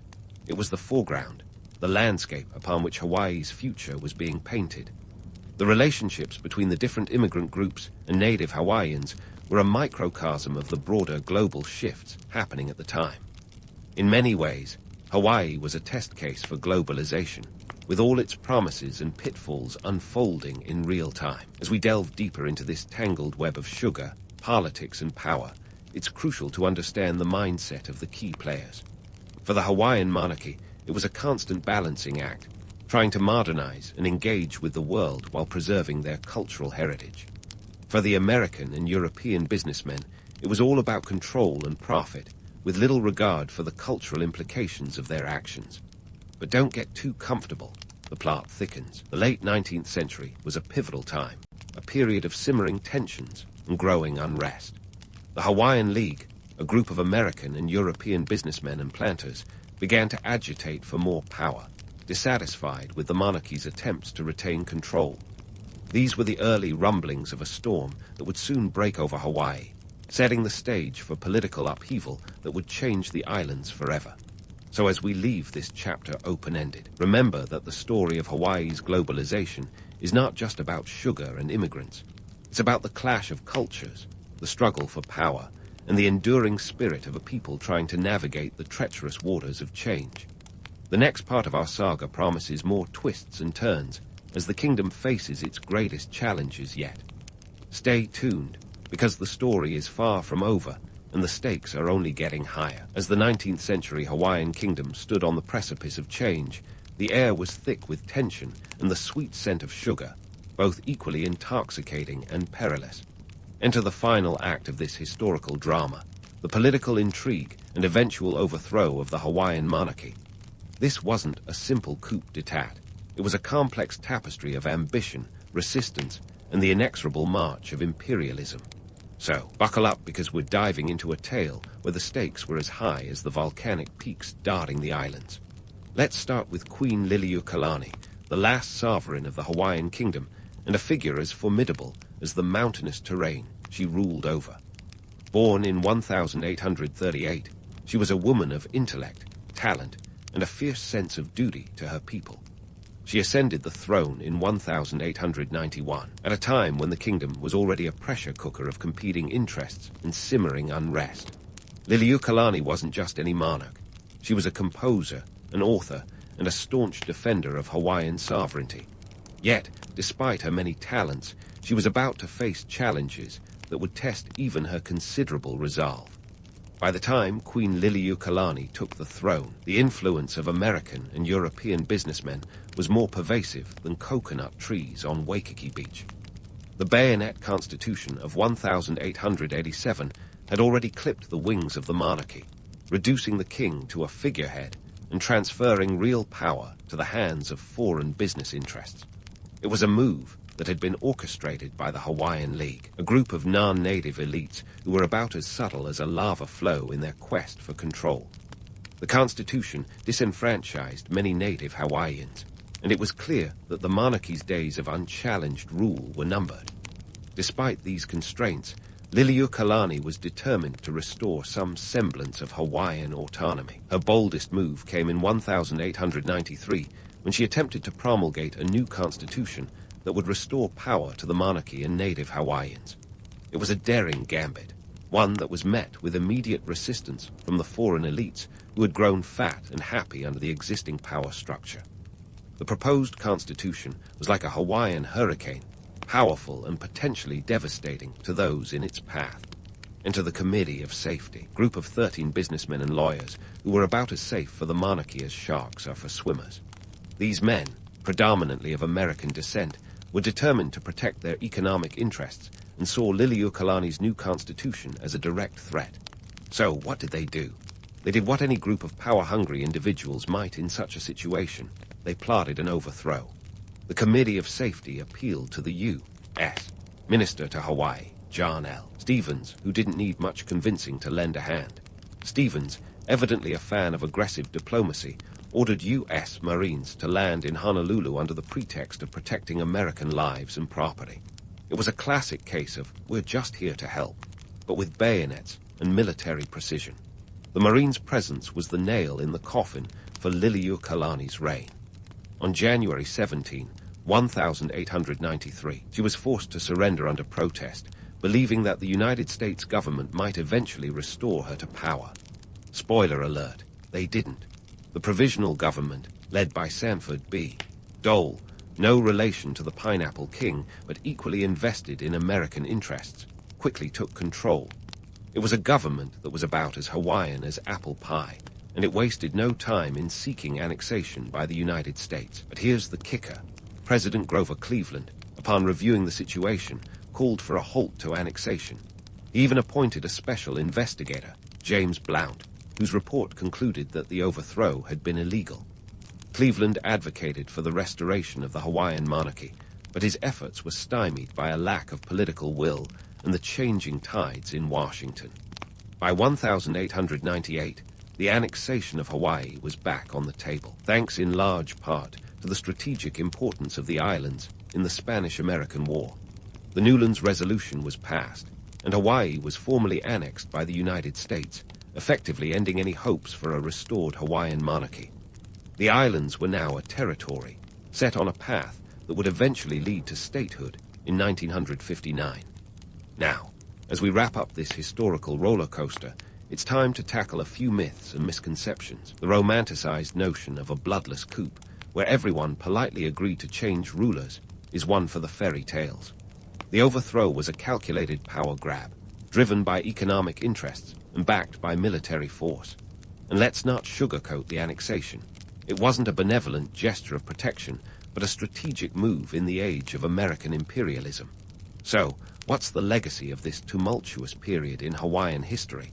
For one, it reminds us that sovereignty is a fragile thing, often at the mercy of economic and geopolitical forces. It's a tale of resistance and resilience, where a queen stood up against overwhelming odds to defend her people's rights and dignity. And while the monarchy may have fallen, the spirit of the Hawaiian people endures, a testament to their strength and perseverance in the face of adversity.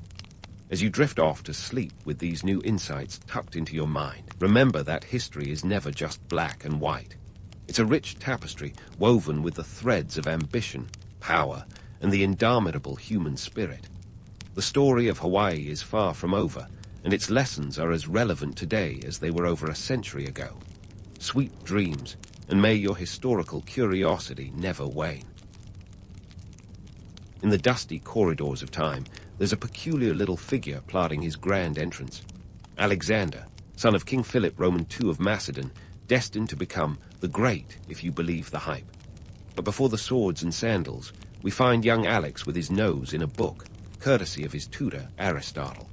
Yes, that asterisk Aristotle. You know, the philosopher who moonlighted as a babysitter for royalty. Imagine being a teenager with the founder of Western philosophy as your personal mentor. Aristotle was like a philosophical Swiss army knife, teaching everything from ethics to biology. He even introduced Alexander to the Iliad, planting seeds for our young hero's eventual god complex. Speaking of seeds, Alexander's early education wasn't just about scrolls and debates. Picture the Macedonian court as a Game of Thrones episode, minus the dragons, but with equal doses of drama and betrayal. Philip Roman II was a powerhouse, expanding his kingdom like kids collect Pokémon cards, but his parenting style left a bit to be desired.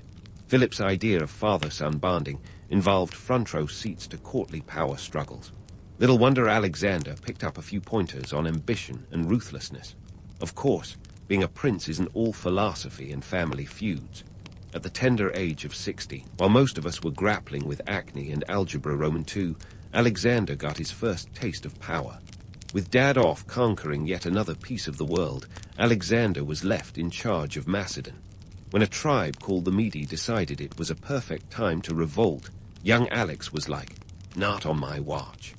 He crushed the rebellion, renamed their city Alexandropolis, because why not, and marked the start of his lifelong obsession with stamping his name across the globe.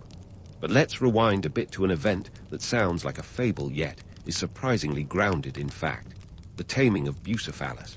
Legend has it that a horse dealer brought this wild stallion to Philip, but the beast was as unmanageable as an unsupervised toddler in a candy store. Alexander, still a kid himself, noticed the horse was spooked by its own shadow. So he turned Bucephalus toward the sun and whispered sweet nothings, or maybe just, "Who's a good boy?" before jumping on its back. Voila, a legendary partnership was born. Plutarch tells us Philip was so impressed, he told Alexander to seek a kingdom worthy of him. Talk about setting high expectations.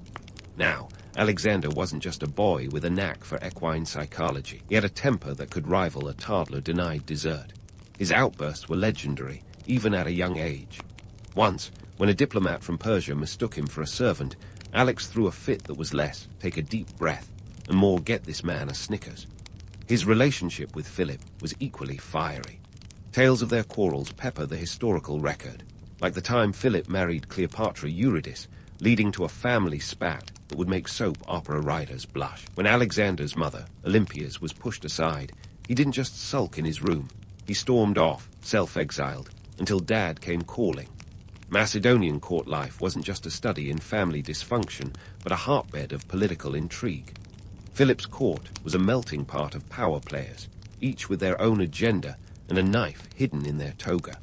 Alexander had a front-row seat to this political theater, learning the art of manipulation and the value of a well-timed betrayal. It's no surprise that these lessons stuck with him.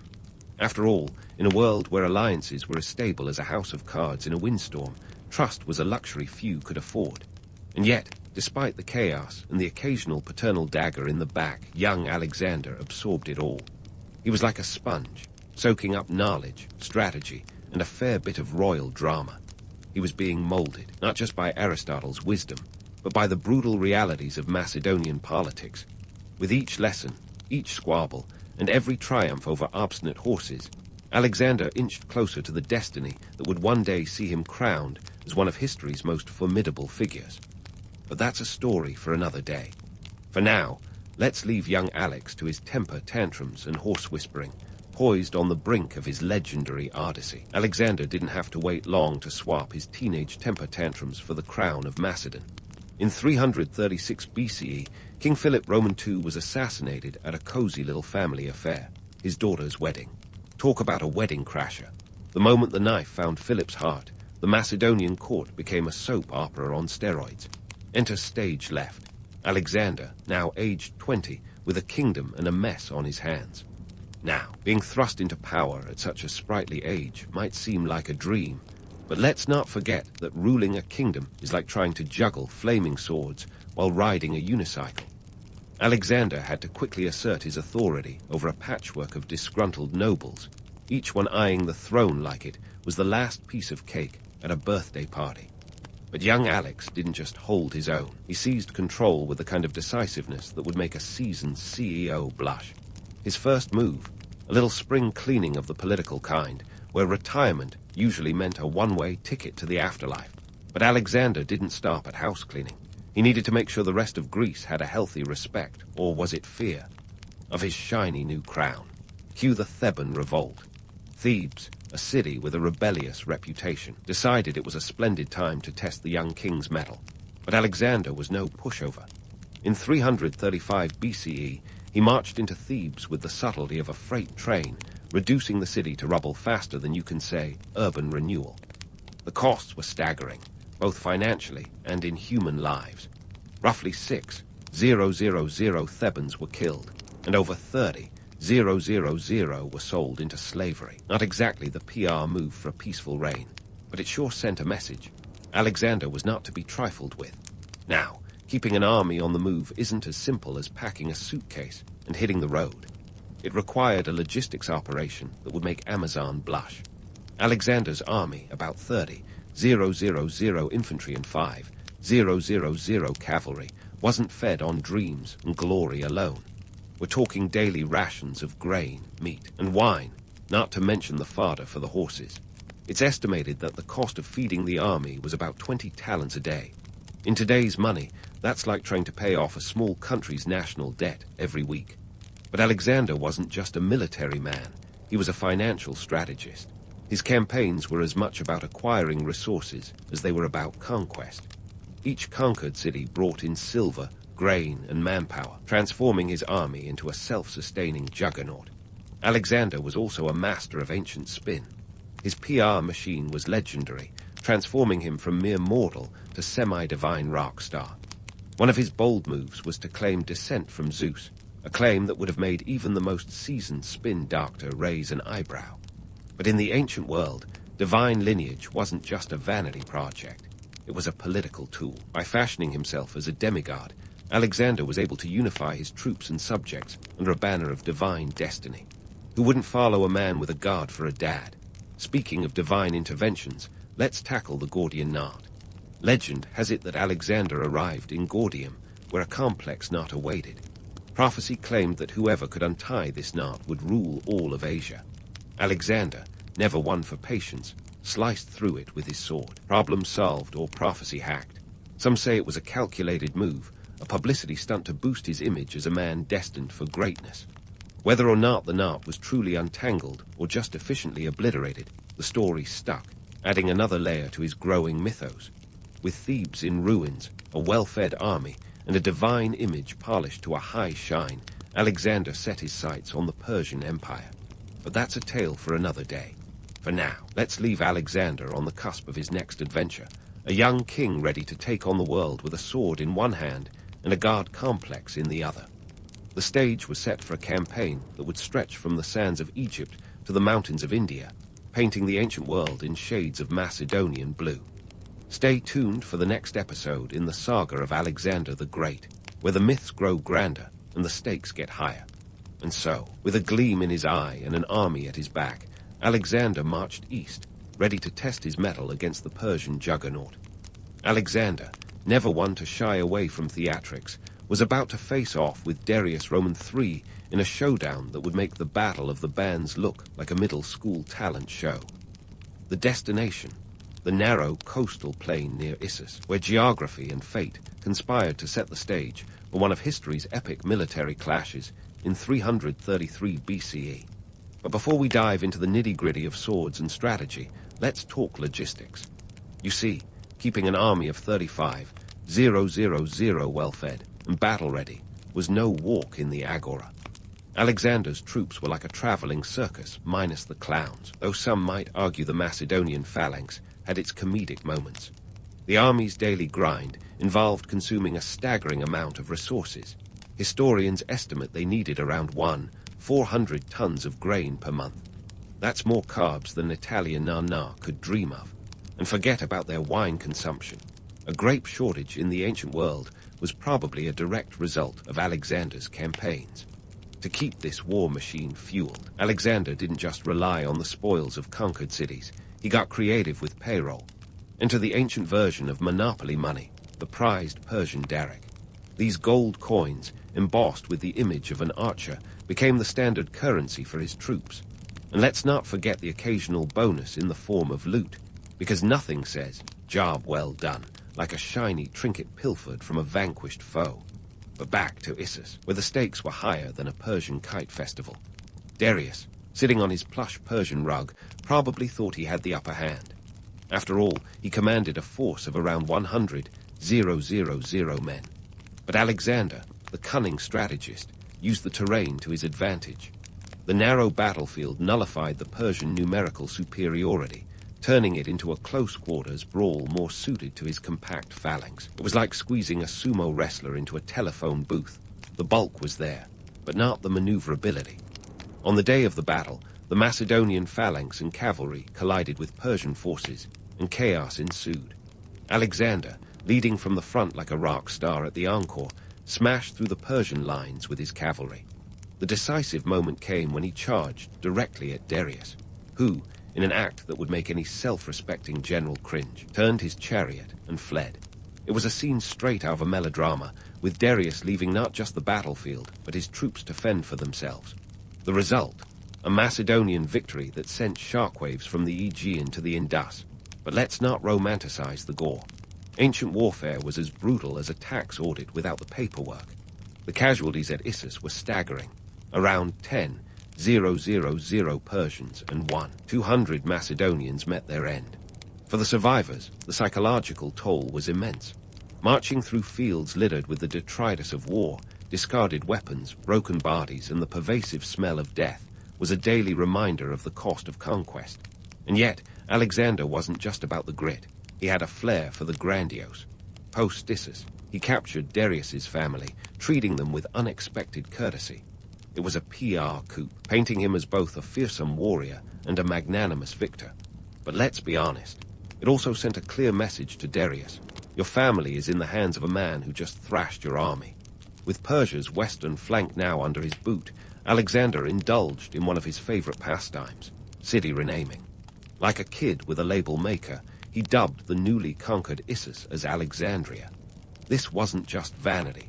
It was a strategic move to cement his legacy. By leaving a trail of Alexandrias, he was like a breadcrumb trail for future historians, or perhaps a monument to an ego that could rival a Kardashian's. Yet, while Alexander was busy scribbling his name across the map, his troops were feeling the strain. The pace was relentless, the battles bloody, and the homesickness palpable. The Macedonian army wasn't just facing external enemies. They battled exhaustion, disease, and dwindling morale. It's said that in the aftermath of battles, Alexander would walk among the wounded, showing a softer side that belied his conqueror's reputation. But even the most charismatic leader couldn't completely erase the toll of endless campaigns. As the dust settled on the battlefield of Issus, Alexander's gaze turned once more towards the horizon. The Persian Empire was vast, and he was only getting started. The road ahead promised more battles, more Alexandrias, and more myth-making. For now, let's leave Alexander marching eastward, his ambitions as boundless as the Persian Empire itself. There are still cities to be conquered, myths to be created, and realities to be faced. Stay tuned for the next chapter in the saga of Alexander the Great, where the adventures grow wilder and the stakes rise even higher. As Alexander's gaze fixed on the eastern horizon, his ambitions grew more audacious than a toddler let loose in a candy store. His eyes were set on India, a land shrouded in exotic allure and mystery, much like a tantalizing travel brochure promising adventure at the end of the world. But let's not kid ourselves. This wasn't just about tourism. It was about extending his empire, a sprawling patchwork blanket of conquest that was starting to show a few frayed edges. First, there was the small matter of crossing the Hindu Kush, a mountain range that laughed in the face of logistical nightmares. Imagine trying to shepherd an army of 50,000, complete with cavalry and elephants, through terrain that was basically a vertical obstacle course. The mountain paths were narrow, the weather unpredictable, and the locals less than welcoming. Yet, with a determination that would shame a caffeine-fueled marathon runner, Alexander pressed on. After all, who needs a flat road when you have a destiny to fulfill? As the Macedonian forces trudged on, whispers of their approach reached the ear of King Porus, the reigning monarch of the region around the Hydaspes River. Now, Porus was no pushover. He was a formidable leader with a secret weapon that would have made Hannibal himself do a double-take: war elephants. Yes, these were not your friendly neighborhood Dumbo clones. These were massive, armored tanks of the ancient world, capable of turning the tide of battle with a well-timed charge. The stage was set for the Battle of Hydaspes in 326 BCE, where Alexander faced off against an army that was not only formidable, but came with its own built-in demolition crew. The elephants were a sight to behold, towering over the battlefield like prehistoric behemoths, ready to stomp anything that dared cross their path. The Macedonians, meanwhile, had never encountered such a sight. Elephants were as alien to them as Wi-Fi to a caveman. Yet Alexander, never one to back down from a challenge, adapted his tactics with the flexibility of a yoga instructor. He ordered his cavalry to harass the elephants, creating chaos in their ranks. Meanwhile, his infantry focused on the flanks, avoiding the massive beasts and targeting the Indian infantry. The battle was intense, a cacophony of clashing steel, trumpeting elephants, and the cries of men fighting for their lives. In the end, Alexander's strategy paid off. Porus was captured, but instead of a swift execution, Alexander showed an unusual bout of magnanimity. Perhaps it was the king's bravery that impressed him, or maybe he was just in a good mood after another notch on his belt. Porus was reinstated as a satrap, a local governor, and allowed to continue ruling his kingdom. This not only secured the region for Alexander, but also added a feather of diplomacy to his warlike cap. However, this victory came at a cost. The Macedonian army was stretched thinner than a cheap blanket, and the men were growing weary of the relentless pace. The monsoons had turned the roads into swamps, and the supply lines were as tangled as a ball of yarn in a kitten's paws. Disease was rife, and the constant battles were taking their toll. Morale was plummeting faster than a lead balloon. It was around this time that Alexander's behavior began to take a turn for the erratic, like a rock star spiraling into excess. The drinking contests became more frequent, and let's just say they weren't of the wholesome, let's have a pint variety. These were epic binges that put modern frat parties to shame, often ending in violence or worse. During one infamous drinking session, Alexander killed Cletus the Black, a trusted officer and childhood friend, in a fit of drunken rage. The aftermath was a sobering moment, even for a man who considered sobriety optional. Then there was his flirtation with divinity. Alexander started to see himself not just as a ruler, but as something more, divine, perhaps. He claimed to be the son of Zeus, a narrative that was easier to sell to his troops than to the skeptical historians. This wasn't just hubris. It was a calculated move to unify his diverse empire under a banner of divine right. But for those close to him, this growing god complex was as unwelcome as a wasp at a picnic. Despite these personal quirks, or perhaps because of them, Alexander's ambitions pressed onward. But his army, now more a band of weary travelers than jubilant conquerors, had reached its limit. The men wanted to go home, to see their families, to enjoy the spoils of their hard-fought victories. There was talk of mutiny, whispers in the ranks that grew louder with each passing day. The conquest of India was a bridge too far, and even Alexander, with his boundless ambition, had to concede. And so, with great reluctance, Alexander ordered a retreat. It was a decision as bitter as a raw lemon, signaling not just the end of his eastern expansion, but the limits of his mortal reach. The journey back was fraught with hardship, the desert crossings more brutal than a reality TV survival challenge. Thousands perished from heat and exhaustion, their dreams of glory buried in the sands. Yet, even in retreat, Alexander's legend continued to grow. His exploits in India, the battle with the elephants, and his near-divine persona left a lasting imprint, not just on history, but on the cultures he encountered. The stories of his conquests spread far and wide, casting a long shadow over the ancient world. As Alexander and his army made their way back, the conqueror was left to ponder his next move. Though the path home was filled with challenges, the journey was far from over. The stage was set for the final act in the saga of Alexander the Great, where the lines between myth and history would blur even further. But that's a tale for another day. For now, let's leave Alexander on the road back from the edge of the known world, his dreams of empire still as vast as the horizon before him. Stay tuned for the next chapter, where the legend continues to unfold. The curtain begins to fall on one of history's greatest adventurers. As Alexander wearily retraced his steps from the brink of the known world, he was a man who had tasted the heights of human achievement and the depths of its limitations. The march back was as grueling as a 3-day hangover, and his forces, once an indomitable wave of conquest, now resembled a bedraggled caravan seeking respite. Yet, the world he returned to was not the same as the one he had left. His empire, like an overinflated balloon, was ready to burst at the seams. The year was 323 BCE, and Alexander's return to Babylon was akin to a rock star's homecoming tour, minus the pyrotechnics. But instead of adoring fans, he faced the daunting task of managing a sprawling empire stitched together by conquest and charisma. The Macedonian king had no time to rest on his laurels. There were rebellions to quell, administration to establish, and plans to hatch for further adventures. Yet despite his outward vigor, there were whispers in the corridors of power about his health. The man who seemed immortal was showing cracks, fevers, fatigue, and a persistent malaise that even the finest ancient remedies couldn't shake. Then, like a plot twist in a Greek tragedy, Alexander's health took a nosedive faster than you can say hubris. In June of that fateful year, the conqueror fell ill during a drinking party, a staple in his nightly routine, but this time the outcome was far from festive. Over the following days, his condition deteriorated alarmingly. Was it a fever, poison, the wrath of a wronged god? Theories abound, ranging from malaria to typhoid, each as plausible as the next when dealing with the medical mysteries of antiquity. Some whispered of political machinations, a well-placed cup of poison by rivals eyeing the throne, but the truth remains as elusive as a cat in a thunderstorm. By the age of 32, Alexander lay on his deathbed, a colossal figure diminished to whispers and shallow breaths.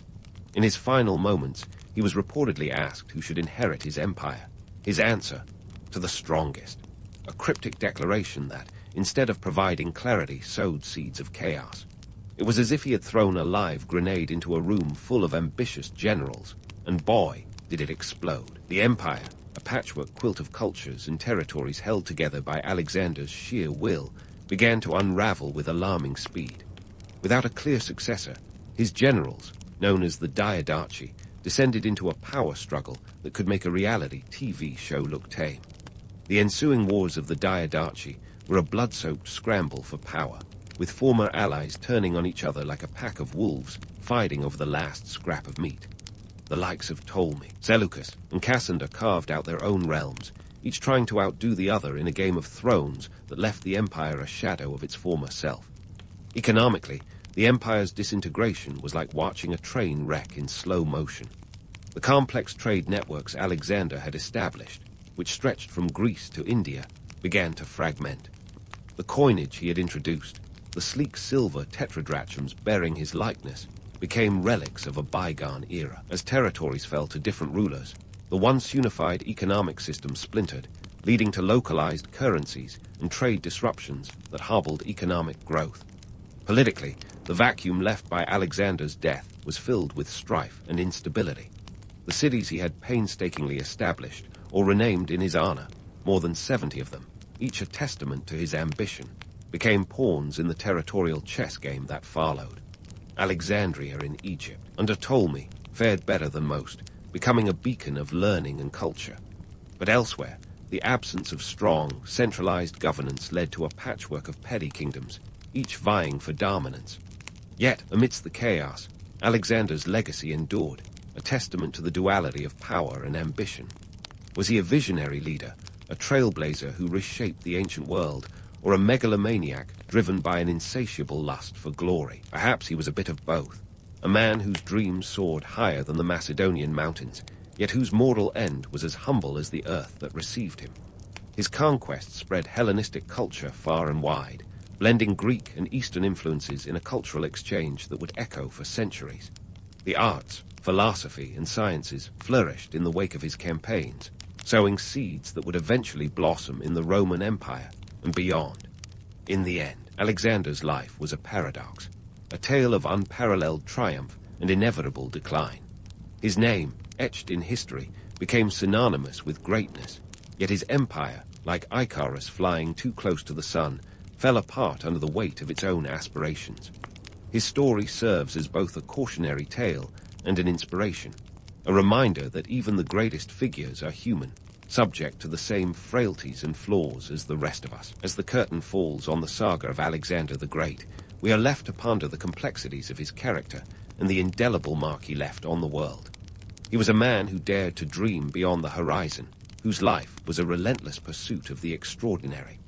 And while his empire may have crumbled, his legend endures, a testament to the enduring allure of ambition and the human spirit. So, as you drift to sleep, remember Alexander not just as a conqueror, but as a symbol of the eternal struggle between aspiration and reality, a story as old as time itself. In the thick of the Cambodian jungle, where the humidity is like a wet blanket you didn't ask for, stands a marvel that makes you question everything you thought you knew about ancient civilizations. Enter the Khmer Empire, a powerhouse that pretty much dominated Southeast Asia from the 9th to the 15th century. These folks weren't just sitting around. They were busy sculpting a stone metropolis from the jungle itself. Their piece de resistance, Angkor Wat, a temple complex so mind-blowing that it makes modern skyscrapers look like teetering Jenga towers. Let's get one thing straight. The Khmer Empire wasn't just a bunch of folks with a penchant for grand architecture. Nope, these guys were the real deal, running a show that spanned parts of modern-day Cambodia, Thailand, Laos, and Vietnam. We're talking about an empire that could make even the most ambitious property developers break into a nervous sweat. Empire's wealth was built on rice cultivation and trade, which sounds as dry as a history textbook, but was actually a gold mine, literally. Rice was their version of oil, and they had more of it than you could shake a chopstick at. The irrigation systems they built to support this industry were nothing short of engineering masterpieces, turning the land into a lush and fertile breadbasket. When it came to construction, the Khmer weren't playing around. They had a love affair with sandstone, crafting structures that defy time and logic. If you've ever tried to build a sandcastle at the beach, you'll appreciate the sheer audacity of the Khmer's ambition. Transporting massive stone blocks through dense jungle, just another Tuesday for them. And let's not forget about the logistical nightmare of feeding, housing, and organizing the thousands of workers involved. It's like someone decided to build the world's first 3D puzzle, but without the handy instruction manual. Now, let's talk about the power dynamics, because every great empire has its share of palace intrigue. The Khmer kings were like rock stars of the ancient world, with all the glitz and glamour, but none of the social media drama. They wielded immense power, not just over their subjects, but also in regional politics. The empire's reach was as expansive as its ambition. Rulers that believed their divine right to rule was as solid as the stone they carved.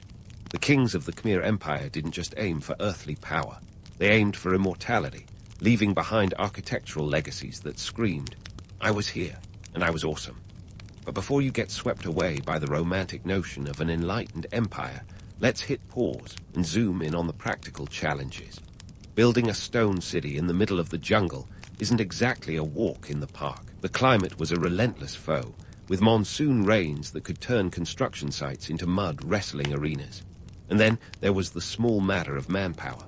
A workforce numbering in the tens of thousands was required, and they weren't exactly signing up for this gig on a whim. It's a safe bet that the recruitment process was less help wanted, and more you have no choice. As for Angkor Wat, it's the crown jewel of the Khmer Empire, a monument not just to their architectural genius, but also to their spirituality.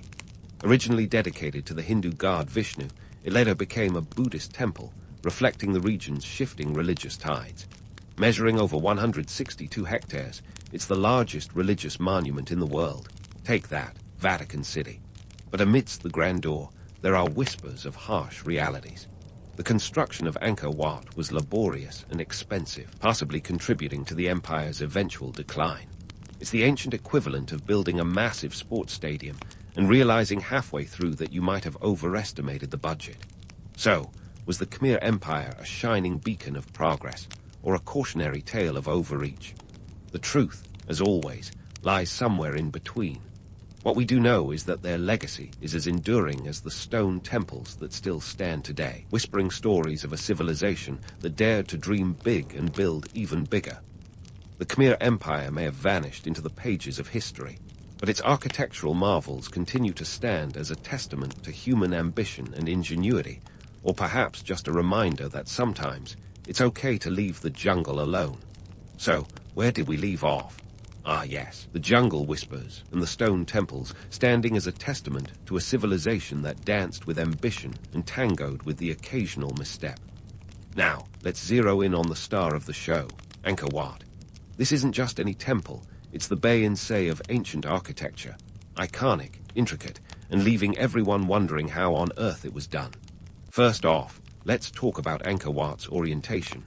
The temple faces west, which was unusual for Khmer temples, but aligns with the Hindu god Vishnu, to whom the temple was originally dedicated. Was it a celestial nod, or simply an architectural flex? Maybe a bit of both. The temple is also precisely aligned to the morning sun of the spring equinox. Try that with a compass and a map, and you'll end up with a headache. Yet the Khmer managed it with nothing but the stars, and presumably a whole lot of patience. Now, if you're thinking this feat was accomplished by divine intervention or aliens dropping in for a quick DIY project, let's put a pin in that balloon. The real story is far more human, and let's face it, a tad more impressive. The construction of Angkor Wat required around 5 million tons of sandstone. These stones weren't just lying around waiting to be picked up. They were quarried from Mount Killen, over 50 kilometers away. That's like moving your entire house from the suburbs into the city, brick by brick, without a U-Haul. So, how did they do it? Traditional narratives might invoke divine whispers and enchanted tools, but the answer is far more down to earth. The stones were transported via a network of canals and rivers, a logistical marvel in itself. Imagine navigating these colossal blocks through waterways, avoiding everything from seasonal floods to crocodile-infested waters. Talk about a wet and wild ride. Let's not forget the workforce, which was nothing short of a massive human engine. Estimates suggest that tens of thousands of laborers, artisans, and slaves toiled away under the watchful eye of King Suriavamaroman II, the mastermind behind the temple. And no, they weren't fueled by divine mana or magical potions. Just the good old promise of food, shelter, and the occasional threat of a pointy stick. And what did all this effort achieve? Well, Angkor Wat isn't just a temple, it's a visual narrative carved in stone. Its walls are adorned with bas-reliefs that stretch over 200 square meters, depicting everything from mythical battles to scenes of daily life. It's like Instagram, but with chisels and a lot more patience. The level of detail is staggering. Armies marching in perfect unison, divine beings floating in ethereal grace, and humans caught in the throes of life's mundane and magnificent moments. Now, let's address the elephant in the room, those romantic myths that make it sound like the gods themselves rolled up their sleeves and chipped in. Sure, the stories are alluring. Who wouldn't want to believe that Angkor Wat was the result of celestial teamwork? But the truth, as always, is grittier. This was a human endeavor, a testament to what sheer determination and a bit of coercion can achieve. In the end, Angkor Wat is a dazzling reminder that while the gods might have inspired its creation, it was human hands that brought it to life. It's a blend of celestial aspirations and terrestrial perseverance, a stone symphony conducted by an empire that dared to dream big. And as we delve deeper into the corridors of history, remember, the magic of Angkor Wat isn't in the myths, but in the sweat, skill, and stubbornness of those who built it. Stay tuned, because the Khmer Empire is far from done with its grand architectural saga. And speaking of grand architectural sagas, let's pivot to the Bayon Temple, a veritable stone-faced ambassador of Khmer ingenuity. Now, if Angkor Wat is the Bayon Say of temple complexes, Bayon is the enigmatic Mona Lisa, complete with a 1,000-yard stare. Built as the state temple of King Jayavarman VII, Bayon stands smack dab in the heart of Angkor Thom, the Khmer capital. Picture this: 54 towers adorned with over 200 massive stone faces, each one wearing a mysterious smile that suggests they know something you don't. It's like the Khmer Empire's version of a poker face, but on a colossal scale. These serene visages are thought to be a blend of the king himself and the Bodhisattva Avalokiteshvara, a kind of spiritual multitasker aiding those seeking enlightenment. Talk about divine self-promotion. Jayavarman VII, who reigned from 1181 to around 1218, wasn't just building temples, he was crafting a legacy. This was a king who knew his brand. By aligning himself with a deity, he was essentially saying, "I'm not just your ruler, I'm your spiritual guide, your celestial co-pilot." And while the stone faces of Bayon might exude tranquility, the reality behind the temple's construction was anything but peaceful. This was a period marked by war, both internal and external. The Khmer were no strangers to the occasional spat with their eastern neighbors, the Champa Kingdom. In fact, Jayavarman VII ascended the throne following a particularly nasty Champa invasion that sacked Angkor. The Bayon Temple, therefore, served not just as a spiritual center, but as a statement of resilience and a big stone middle finger to any would-be invaders. Now, let's dig a bit deeper into the economic and political context of Bayon. The resources funneled into this project were staggering. We're talking about mobilizing a workforce that could easily populate a small town, all to ensure that the king's spiritual and political messages were carved into eternity. And while the temple's labyrinthine design might seem chaotic at first glance, it was anything but. Every gallery, every bas-relief served a purpose, narrating tales of epic battles, divine interventions, and daily life. It was a visual manifesto, a way for the king to assert his dominion over both earthly and spiritual realms. But let's not get too misty-eyed over the spiritual symbolism without addressing the practical side. The Bayon wasn't just a temple, it was a tool of statecraft. By intertwining the religious with the political, Jayavarman VII ensured that his rule was not just accepted, but revered. It was a clever strategy, an ancient form of PR that would make modern-day spin doctors green with envy. Of course, with great power comes great responsibility, or in this case, a great need for resources. The Khmer's architectural feats were supported by their robust economy, driven by agriculture and trade. But here's the kicker. The construction of these monumental projects might have contributed to the empire's eventual strain. The Bayon Temple, like its siblings, came with a hefty price tag, both in terms of resources and labor. It's the age-old story of ambition meeting its limits, a cautionary tale of grandeur flirting with overreach. Now, let's shift gears to another jewel in the Khmer crown, Tar Prom. Unlike the well-manicured lawns of Angkor Wat, Tar Prom is the temple that nature couldn't resist reclaiming. Built in the late 12th century, it was originally a Buddhist monastery and university. Today, it's best known for its cinematic appearance in Tomb Raider, where Angelina Jolie isn't the only star. The temple's strangler fig trees play a pretty significant supporting role. The design of Tar Prom speaks volumes about its intended purpose. Built by Jayavarman VII in memory of his mother, the temple was a hub of religious learning, a center for enlightenment and education. With its sprawling layout of corridors and courtyards, it was designed to accommodate thousands of monks, students, and teachers, a veritable Stone Age university campus.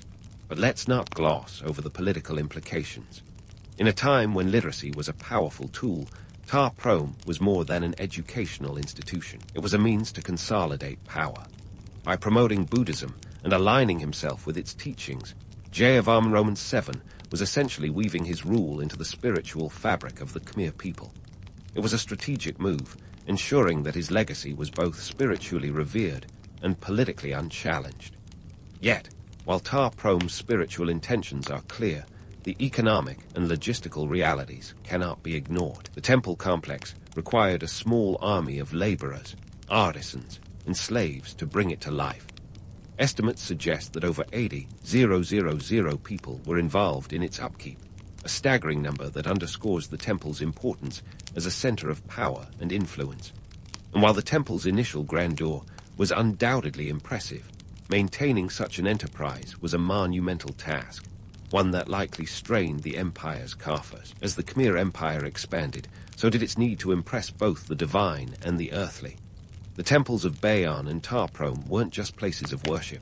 They were instruments of statecraft, designed to project power, promote ideology, and secure the king's legacy. But as with all great ambitions, they came with a cost, a reminder that the line between grandeur and overreach is perilously thin. So, as we meander through the tangled roots and towering spires of Khmer architecture, let's not lose sight of the bigger picture. These structures were more than just monuments to the gods or the vanity of kings. They were the lifeblood of an empire, a testament to human ambition, resourcefulness, and occasionally, hubris. And while the Khmer Empire may have receded into the annals of history, its architectural legacy remains, a stone testament to a civilization that dared to dream big and build even bigger. Stay tuned, because the saga of the Khmer temples has more chapters waiting to be uncovered. As we wade deeper into the enigmatic tale of the Khmer Empire, it's time to tackle the less glamorous, but no less fascinating, side of their story, the decline. Picture this, an empire that once stood tall like a colossus, now crumbling under the weight of its own ambitions. It's a plot twist worthy of an ancient soap opera, but with a lot more mud and sandstone. Let's dive into the nitty-gritty of what went wrong and why their architectural feats, once symbols of glory, became unwitting monuments to overstretched dreams. First up, let's talk about climate change. No, this isn't the latest headline from a 21st century tabloid. It's a story that's been repeating itself since time immemorial. Around the 14th century, the Khmer Empire faced severe climatic shifts, including prolonged droughts and intense monsoons. Imagine trying to run an empire when the weather is throwing the kind of tantrums that make your smartphone's weather apps sound like a broken record. The once reliable monsoon rains that filled their ingenious reservoirs became fickle, and droughts turned rice fields into dusty plains. With agriculture as their economic backbone, these environmental curveballs weren't just inconvenient, they were devastating. The empire's intricate water management system, once lauded as a hydrological masterpiece, became overwhelmed. Those massive reservoirs, or barrays, built to hold water like giant bathtubs, became either parched or flooded. It's like having the world's best plumbing system, only to find out the main water supply has become as reliable as a politician's promise during election season. The decline of this system directly impacted the rice production that had kept the empire's treasury flush with cash and its people fed. But wait, there's more. Economic pressures were mounting like a game of Jenga teetering on a coffee table. The empire's ambitious construction projects, while awe-inspiring, were as financially draining as a shopping spree at a luxury mall. Maintaining these colossal structures required resources that were increasingly scarce. It's like trying to maintain a fleet of Ferraris when your bank account is more suited to a used bicycle. The sheer manpower needed for construction and upkeep was staggering. We're talking about tens of thousands of workers, all needing food, shelter, and supervision. Meanwhile, the political scene was anything but stable. The Khmer kings, once strutting like peacocks with crowns, found themselves embroiled in a series of internal power struggles. Battles for succession were as common as monsoon rains, only far less predictable. The Champa kingdom to the east and the rising power of the Ayutthaya kingdom in the west smelled blood in the water, and they weren't shy about launching attacks. Think of it as a medieval game of Risk, with each player trying to outmaneuver the other on the grand chessboard of Southeast Asia. These external pressures were exacerbated by internal strife. The empire's leadership was often split between focusing on spiritual legacy and the practicalities of governance. While building temples to declare one's divine right might sound like a solid plan, it doesn't exactly pay the bills or feed the masses. The constant need to fund both religious and military endeavors led to a treasury that was, shall we say, a little light on gold. Now, these monumental structures that once stood as symbols of divine favor began to whisper a different story. Temples like Angkor Wat and Bayon, while still architectural marvels, became reminders of the empire's former glory and the hubris that contributed to its decline. As resources dwindled, the upkeep of these grand edifices became a burden too heavy to bear. Over time, nature began reclaiming what was hers, with roots and vines weaving through the stonework like nature's own graffiti artist. But let's not paint too grim a picture here. The romantic myth of the Khmer Empire's sudden disappearance into the jungle is just that, a myth. The reality is more nuanced. The empire didn't vanish overnight. It gradually transformed, with its people adapting to changing circumstances. The heart of the civilization shifted southward, closer to modern-day Phnom Penh, where the remnants of the Khmer culture merged with new influences. Even in decline, the legacy of the Khmer Empire is anything but diminished. The temples, now iconic tourist destinations, continue to draw visitors from around the globe, each one seeking to glimpse the grandeur of a civilization that dared to dream big. And while the jungle may have swallowed some of the empire's secrets, the enduring stonework ensures that its story remains etched in history. So, as we stand amidst the ruins, it's worth asking, what do these stones teach us? Perhaps it's a lesson in ambition, reminding us that the line between visionary and overreacher can be as thin as a stone carving. Or maybe it's a testament to resilience, proof that even as empires rise and fall, their stories endure, woven into the fabric of time like an ancient tapestry. Either way, there's more to uncover, and the Khmer Empire's tale is far from over. Stay tuned, because the final chapter is waiting to be revealed. So, as we stand amidst the ruins, it's worth asking, what do these stones teach us? They tell tales of ancient glory, modern challenges, and a future still in the making. Fast forward to today, and these architectural behemoths are more than just relics. They're cultural icons, pulling in over 6 million tourists a year to Cambodia, each hoping for a selfie with the past. The allure of the Khmer Empire's legacy is undeniable. Picture flocks of travelers armed with cameras, smartphones, and a thirst for Instagram-worthy shots, descending on Angkor Wat as if it were Disneyland with a spiritual twist. But what they find is something far more profound. The palpable presence of history, a chance to touch the stones and imagine the lives that once animated these now silent halls. Yet, with great tourism comes great responsibility. The influx of visitors poses a unique challenge, preserving these sites while keeping them accessible. It's a balancing act worthy of a high wire, requiring both ingenuity and restraint. Enter the conservation efforts, a blend of archaeology, engineering, and a dash of wizardry. Organizations like the Apsara Authority and international partners labor tirelessly, not unlike the ancient builders, to to maintain Angkor's splendor. Their work involves everything from stabilizing structures to managing the wear and tear caused by enthusiastic tourists with selfie sticks. Let's talk numbers, because what's history without a bit of math? The Cambodian government invests millions annually in conservation efforts, backed by international aid. In 2018 alone, Japan pledged over $1.5 million to support projects at Angkor. It's a small price to pay for preserving a wonder that speaks volumes about human achievement and folly. And remember, folks, it's not just about patching up old stones. It's about ensuring that future generations can also marvel at the Khmer's audacity. But there's a twist in this tale. The very forces that once threatened the Khmer Empire, climate and environment, are making a comeback like an unwanted sequel. Rising temperatures and unpredictable weather patterns pose new threats to these ancient sites.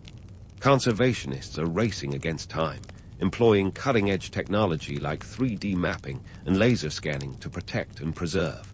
It's digital archaeology at its finest, blending past and present in a high-stakes game of preservation.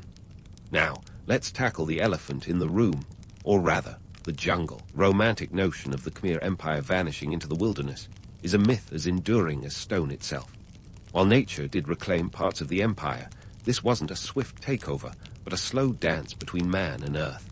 The reality is that the Khmer adapted, shifting their power base and merging with other cultures. Their legacy is not lost, but woven into the very fabric of Southeast Asian history. In this digital age, the legacy of Khmer architecture inspires more than just awe. It's a lesson in sustainability, a reminder that even the most ambitious projects must consider the limits of their environment. The Khmer managed to feed a civilization with rice paddies and reservoirs long before the invention of PowerPoint presentations on sustainability. Their success and struggles offer insights for modern architects and urban planners. After all, even the most advanced civilizations are only as strong as their weakest link, be it a cracked reservoir or an overambitious building project. So, what's the takeaway? The Khmer Empire's architectural marvels are more than just giant jigsaw puzzles made of stone. They're a testament to human ingenuity, ambition, and yes, the occasional misstep. They remind us that history isn't just a series of dates and events, but a living narrative, echoing through time with lessons and warnings.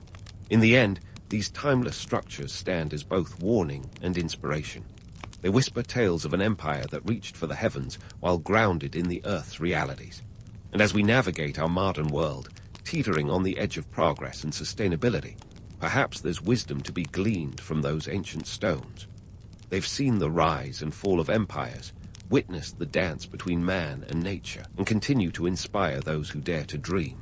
So next time you find yourself standing before Angkor Wat, remember, you're not just looking at a pile of rocks. You're gazing into the past, present, and future of human ambition.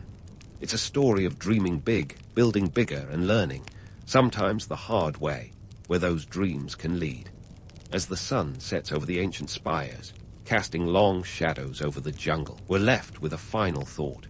The true legacy of the Khmer Empire isn't just in the stones they left behind, but in the questions they inspire about what we choose to build in their wake.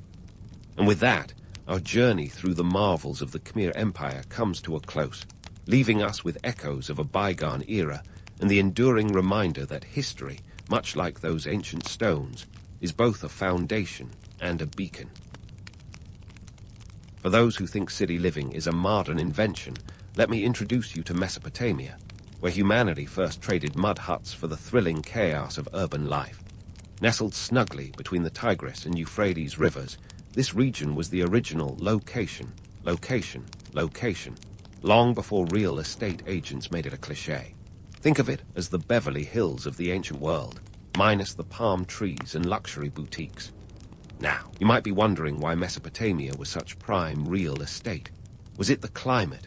The friendly neighbors? Spoiler alert, it was the rivers, the Tigris and Euphrates, which were like the Amazon and FedEx of their day, transporting goods, people, and, unfortunately, floods with alarming regularity. These rivers were nature's own expressways, turning what would have been a giant sandbox into the most fertile crescent since, well, ever. Let's talk numbers, because every good story needs a few. The Tigris is about 850 kilometers long, while its sibling, the Euphrates, stretches a bit more leisurely at 800 kilometers. These mighty waterways were the reason the Sumerians didn't just survive, they thrived. Without them, Mesopotamia would have been as barren as a Hollywood party without Instagram influencers. The rivers brought silt, which brought fertility, which brought crops, which brought people, which brought the need for organization, and eventually city-states. See, it all connects like a cosmic episode of how it's made. But the Sumerians weren't content to just sit back and let the rivers do all the work. Nope, they were the original overachievers, developing irrigation systems that would make modern engineers nod in approval. They dug canals and ditches, essentially turning the landscape into a giant muddy etch-a-sketch where they could grow barley, wheat, and other grainy wonders. Before you roll your eyes and think, big deal they farmed. Remember, this was around 4,500 BCE. That's over 6,000 years ago, folks. The Sumerians were farming while the rest of the world was still figuring out that fire was hot. These agricultural innovations didn't just feed the local populace. They laid the foundation for trade. Grain became the currency of the day, and soon enough, the Sumerians were swapping it for things like timber and metals, which were as scarce as a quiet baby on a plane. Now, before you start imagining Mesopotamia as some idyllic utopia, let's sprinkle in a dash of reality. The Sumerians had to deal with unpredictable river flooding that could wipe out a season's worth of crops faster than you can say climate change. And while the rivers giveth, they also taketh away, sometimes suddenly and without warning, turning fertile fields into soggy marshlands reminiscent of a failed garden project. But hey, adversity breeds innovation, right? The Sumerians learned to read the rivers like we read Yelp reviews, carefully and with a healthy dose of skepticism. They developed calendars to predict floods, which sounds impressive until you realize that their predictions were about as reliable as a weather app on a rainy day. Still, it was an impressive feat for a civilization that didn't have the luxury of Google. What's more, these early city-states were not just about survival. They were about creating a new kind of social order. It's where the first kings ruled, the first laws were penned, and the first bureaucracies were born, proving that paperwork has been a thorn in humanity's side for millennia. They even had a form of writing called cuneiform, which was essentially ancient Sumerian texting on clay tablets. Forget emojis, they had wedges and lines. While we're at it, let's debunk a myth. You might have heard that the Sumerians were peaceful, agrarian types who spent their days farming and philosophizing. Not quite. These city-states were like the ancient world's version of Game of Thrones. Allies one day, enemies the next, complete with territorial disputes and power struggles that would make Westeros proud. In essence, Mesopotamia was a land of contradictions, fertile yet harsh, innovative yet unpredictable. It was a place where civilization took its first timid steps, stumbled a few times, but ultimately set the stage for everything that followed. So, the next time you're stuck in traffic on a highway, remember you have the Tigris and Euphrates to thank for the concept. They were the OGs of civilization, paving the way for city-states long before anyone had ever heard of urban sprawl. And speaking of city-states, let's zoom in on and Uruk. The ancient world's answer to what happens in Vegas stays in Vegas, minus the slot machines and all-you-can-eat buffets. These cities were the epicenters of Sumerian life, flashing their metaphorical neon in the form of ziggurats and bustling marketplaces. Picture Uruk around 3,500 BCE. A sprawling metropolis for its time, possibly housing up to 50,000 inhabitants. That's more than the number of people who live in some small towns today, all crammed into a few square miles of mud brick glory. Uruk was the birthplace of writing, folks. Forget about that fancy penmanship class you took. These guys were chiseling their thoughts into clay tablets with styluses, inventing cuneiform. This wasn't just primitive doodling. It was a revolutionary way to keep track of everything from grain inventories to epic poetry. Think of it as the original spreadsheet, though with a lot more back pain involved from all that carving. Meanwhile, was strutting its stuff with its own impressive features. Located near the Euphrates, it was a trading powerhouse, connecting with regions as far-flung as the Indus Valley. Yes, these ancient Sumerians had more frequent flyer miles than you might think. Also had a ziggurat, a stair-stepped pyramid that served as the city's spiritual and administrative heart. Picture a massive, multi-tiered cake of clay bricks where the priests and bureaucrats mingled, minus the frosting. Now, let's talk power dynamics. In the Sumerian world, the rise of kingship was less about noble lineage and more about who could juggle the most plates without dropping them. These kings weren't just rulers. They were military leaders, religious figureheads, and the ultimate arbiters of Sumerian law. They held titles like Lugal, which roughly translates to big man or head honcho. And trust me, being a Lugal was no desk job. You had to keep an eye on potential invasions while managing everything from irrigation systems to temple finances. Imagine running a Fortune 500 company while also being in charge of national defense and spiritual guidance. No pressure. And like any good drama, Sumerian city-states were rife with competition and intrigue. They were as likely to form alliances as they were to go to war over a patch of fertile land or a perceived slight. And Uruk might have been centers of power, but they were also the scenes of constant bickering and backstabbing. If this sounds like a certain fantasy TV show, you're not wrong.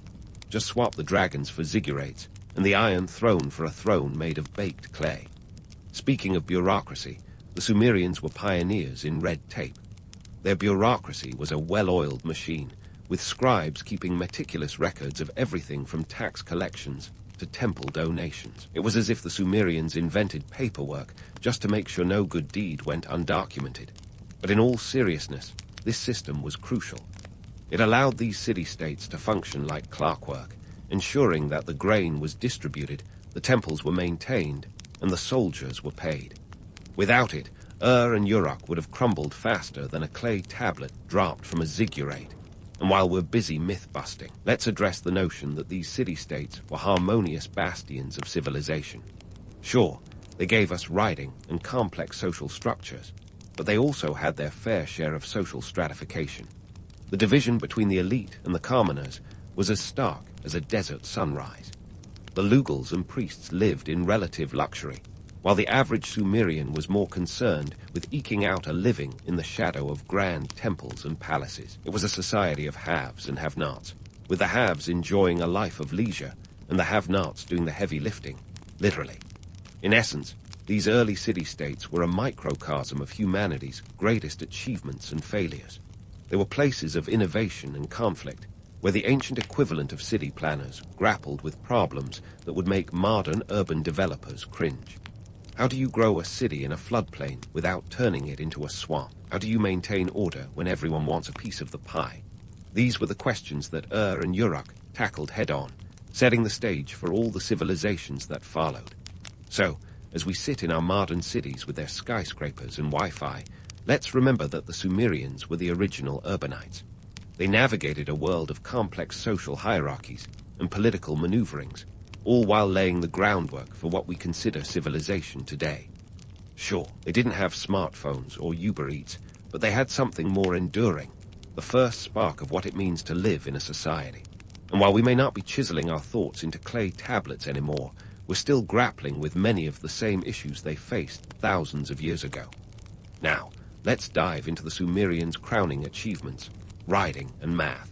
Think of the Sumerians as the original nerds, but instead of pocket protectors and calculators, they had clay tablets and styluses. These guys were the Einsteins of their day, except they didn't have to worry about relativity, just reliability of their crops and their records. Enter Cuneiform, the rock star of ancient writing systems. Born around 3200 BCE, this was not your average doodling on a notepad. Cuneiform was the Sumerian method of recording everything from business transactions to epic poetry, all by pressing a wedge-shaped stylus into soft clay. Why clay? Because believe it or not, papyrus wasn't exactly a local product. Paperless office enthusiasts, eat your heart out. Sumerians were the OGs of going digital, albeit with a different kind of tablet. Cuneiform was revolutionary because it did more than just keep track of who owed whom a goat. It was the first step towards a society organized by more than just word of mouth and handshakes. Suddenly, you had a way to record laws, keep inventory, and send love notes across city-states, albeit at a speed that would make dial-up look like fiber optic. The invention of writing was like the Sumerian version of an app store opening up. Need to account for your livestock. There's a clay tablet for that. The impact on trade and governance was monumental. Imagine trying to run a business without a ledger. It'd be like opening a restaurant without a menu. Utter chaos. With cuneiform, traders could keep detailed records of transactions, while governments could maintain tax records and legal codes. It was the ultimate tool of bureaucracy, ensuring that no goat, grain, or grievance went undocumented. And while we can joke about the monotony of bureaucracy, this record-keeping was crucial for the expansion and stability of Sumerian city-states. Now, let's talk numbers, because the Sumerians didn't just stop at writing. They were math whizzes too, developing a sexagesimal, base 60, number system. Why base 60? Probably because it's divisible by a whole bunch of numbers, 2, 3, 4, 5, 6, and so on. It allowed for complex calculations long before anyone invented the calculator app. Thanks to them, we have 60 seconds in a minute and 360 degrees in a circle. So the next time you check your watch or navigate using a compass, give a nod to these ancient mathematicians. Sumerian math wasn't just for solving algebra problems. It was practical. They used it to calculate land areas, distribute crops, and even for architectural feats like constructing ziggurats. These weren't just any buildings. They were massive, tiered temples that required precise mathematical planning. Imagine constructing a multi-story building without any modern equipment or digital modeling software. That's the kind of brain power we're talking about. But let's not get too serious.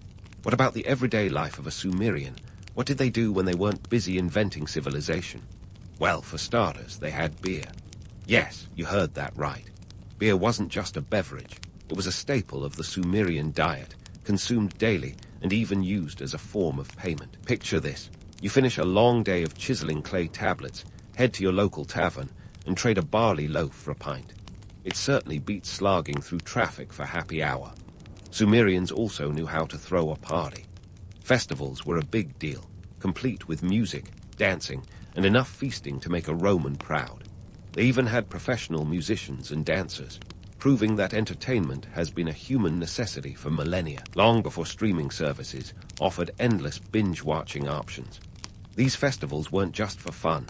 They were tied to religious practices, celebrating deities like Inanna and Enki. So, it was both a spiritual and social event, a chance to bond with neighbors over some tunes and brews. And speaking of spirituality, Sumerians took their gods seriously. They believed these deities controlled everything from the floods to the harvest, which meant keeping them happy was a full-time job. Each city-state had its own patron god or goddess, and temples were the heart of the city, both religiously and economically. Priests wielded significant power, not just because they were spiritual leaders, but because they controlled the distribution of goods and labor. Imagine a world where the church and state were one, and you've got a glimpse of Sumerian society. Now, let's tackle a myth, the idea that Sumerian life was all work and no play. While it's true they were busy innovating, they also embraced leisure, albeit in a different form than we might recognize today. Sumerian board games, anyone. They played the royal game of a strategy game dating back to 2600 BCE. It was a forerunner to modern board games, combining elements of chance and strategy. Imagine a world where Monopoly didn't ruin friendships, but instead brought people together. Simpler times. So, next time you're lounging on your couch, scrolling through endless streaming options, spare a thought for the Sumerians. They might not have had Netflix, but they had their own ways to unwind after a long day of shaping civilization. From their math and writing systems to their beer-fueled festivities, the Sumerians laid the groundwork for the complexities and comforts of modern life. In the grand tapestry of human history, the Sumerians were the ones who threaded the first stitches. Their contributions to writing and mathematics set the stage for everything from Plato's philosophies to your smartphone's calculator app. They were the original thinkers, the first to scribble down their thoughts, and the first to realize that sometimes you just need a good beer to get through the day. As we continue to unravel their stories, remember that their achievements weren't just dry facts in a textbook. They were the building blocks of our world, one clay tablet at a time. Stay tuned as we continue to delve deeper into the world they built, complete with their epic tales, monumental architecture, and the occasional territorial spat. There's more to come, and trust me, you won't want to miss it. Just when you thought we'd wrapped up our history lesson for the day, we're diving back into the Sumerian saga with an economic twist. Imagine a bustling marketplace, but instead of credit card swipes and online shopping carts, you've got bartering, clay tablets, and boats loaded with goods from far-off lands. This wasn't just trade, it was an economic revolution, the kind that made the Sumerian city-states as financially savvy as a Silicon Valley startup with a penchant for barley beer. Let's dissect the Sumerian economic engine, which roared to life around 3000 BCE. These city-states were not just isolated pockets of innovation. They were more connected than your Wi-Fi network, spanning from the Persian Gulf to the Mediterranean. Picture a trade network so vast it made the Silk Road look like a scenic backroad.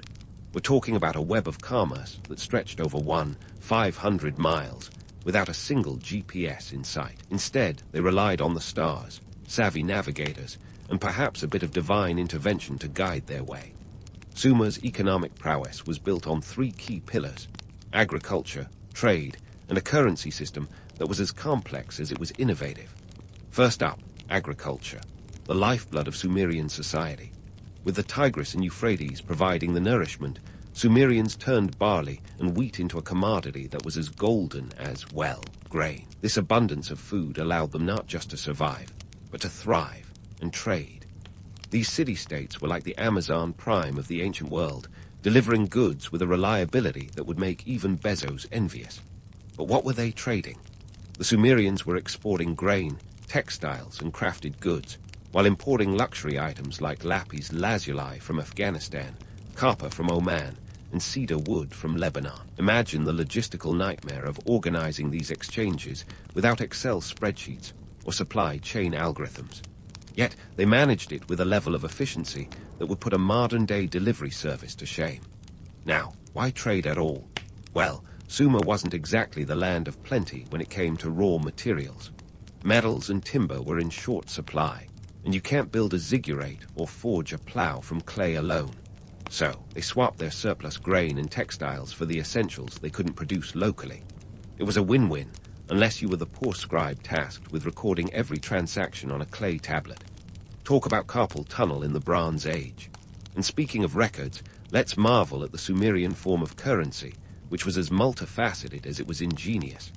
They used a combination of barley, silver, and the oh-so-rare shekel, a standard unit of weight, not a coin. The shekel was the Bitcoin of its time, a universal measure that kept everyone on the same page, even if that page was a slab of clay. This system allowed for the kind of economic complexity that could support large-scale trade networks and urban growth. Let's debunk a myth while we're on a roll.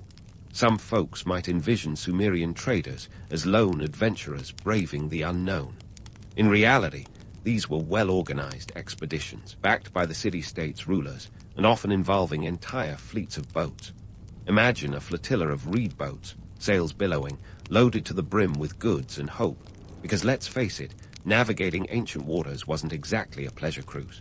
The Sumerians also had a knack for partnerships, forming alliances with distant lands to foster trade.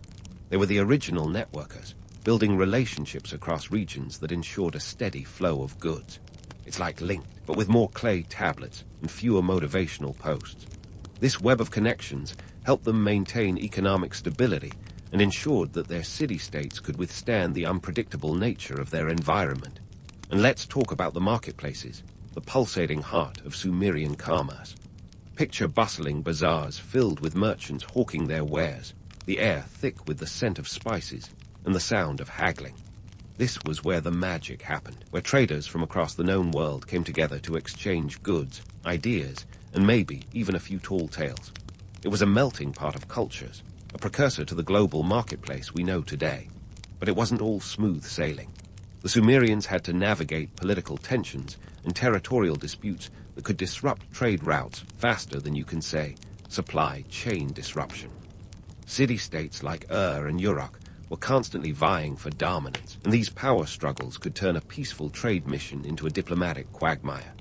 Yet, through it all, the Sumerians persevered, their eye firmly on the prize of economic prosperity.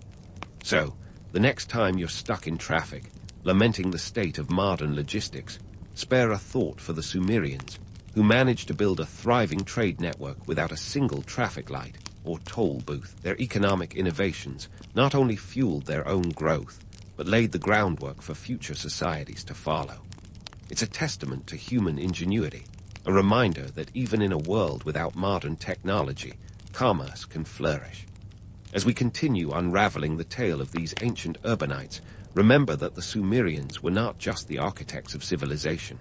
They were its first entrepreneurs, visionaries who saw the potential in a grain of barley and turned it into a thriving economy. And while they may have lacked the gadgets we take for granted, they had something far more enduring, a spirit of innovation that transcended the ages. Stay tuned as we explore more of their world, from epic poetry to monumental architecture and everything in between. The journey is far from over, and trust me, you won't want to miss what comes next. And just when you thought the Sumerians were safely basking in their own glory, enter the plot twist of history, the decline of the Sumerian city-states. Picture a civilization that wrote the book on innovation, only to find itself on the wrong side of a natural disaster and a hostile takeover. It's the kind of twist that makes you wonder if the gods were binge-watching their own drama series from the heavens. First, let's talk about the environmental challenges that would make any modern-day climate scientist nod in grim understanding. The Tigris and Euphrates, previously the lifelines of Sumerian prosperity, started behaving like unruly rock stars, unpredictable and prone to excess. The rivers, once the benevolent providers of silt, began flooding with a vengeance. These weren't your typical oops, I left the faucet running kind of floods. They were catastrophic events that could wipe out entire harvests faster than a viral social media post. But what caused this watery rebellion? Some scholars point to deforestation and over-irrigation, which led to soil erosion and salinization. Essentially, the Sumerians were unknowingly staging a prequel to modern environmental woes. As fields turned saline and crop yields dwindled, the economic engine sputtered. Remember, this was a civilization built on agriculture. When your breadbasket starts looking like a salt shaker, you're in trouble. It's a tale as old as time. Human intervention in nature can sometimes backfire spectacularly. But the environment wasn't the only villain in this historical drama. Enter external pressures. Stage left. Around 2000 BCE, the Sumerians found themselves in the crosshairs of ambitious neighbors. The Amorites and the Elamites weren't exactly sending over welcome baskets. Instead, they were keen on expanding their own territories at the expense of Sumer's. Imagine a game of Risk, but with real stakes and no reset button. The jewel of Sumer, fell to the Elamites, while the Amorites moved in like they were eyeing a prime piece of real estate. Soon, the once mighty city-states became vassals in a larger empire, their autonomy as compromised as a politician's campaign promises. And just like that, the cradle of civilization rocked itself into a lullaby of decline. But let's not paint too bleak a picture without acknowledging the lessons these ancient urbanites left behind. The Sumerians taught us that human ingenuity is a double-edged sword. Their innovations in riding, mathematics, and trade laid the groundwork for countless civilizations that followed. Yet, their downfall reminds us of the perils of overreach, be it environmental, economic, or political. Imagine if the Sumerians could see us now, with our smartphones and cat memes. They'd probably marvel at the technology, but also wonder why we'd spend so much time watching videos of felines knocking things off tables. Perhaps they'd see parallels in our own environmental challenges and geopolitical tensions, and offer a wry smile. After all, history has a way of repeating itself, even if the players and props have changed. And what of their legacy? Sumer may have faded, but it left an indelible mark on the human story. The echoes of their achievements resonate in our legal systems, our urban planning, and yes, even our timekeeping. So the next time you glance at the clock, remember that you have the Sumerians to thank for that neat division of hours and minutes. It's a small nod to a grand civilization that dared to carve its destiny out of clay. In wrapping up our journey through Sumer, we see a civilization that was as flawed as it was groundbreaking. They were the pioneers of urban life, navigating the complexities of society with all the grace and missteps of a toddler learning to walk. They stumbled, they fell, but they also soared, leaving behind a blueprint for others to follow. So, as we sit in our modern cities with their concrete jungles and digital landscapes, Let's remember that the Sumerians were the original city planners. They laid the foundation on which our skyscrapers stand, and our Wi-Fi signals crisscross. They were the architects of the first urban stories, tales of innovation and caution that still resonate today. And while their ziggurats have crumbled and their cuneiform tablets gather dust in museums, the spirit of Sumer lives on in every city that rises from the ground. It's a legacy of ambition and creativity, a reminder that even the humblest beginnings can lead to monumental achievements. The cradle of civilization may have rocked itself into decline, but its lullaby continues to play in the symphony of human history. Ever wonder how a bunch of merchants from an obscure corner of Central Asia became the rock stars of ancient trade?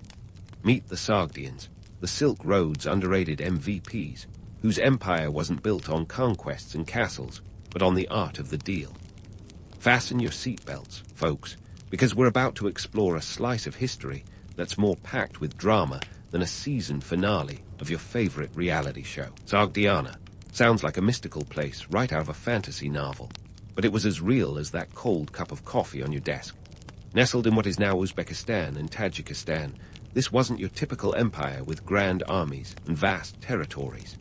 Instead, it was more like the beating heart of the Silk Road, that ancient trade highway linking the riches of the East with the hungry markets of the West. The Sogdians didn't need swords or spears to carve out their influence. They had location, location, location. Now, don't let the geography class flashbacks put you off. Sogdiana was strategically plopped down between two giants, China and Persia. Imagine being the middle child between two super-competitive siblings, and you've got the general idea.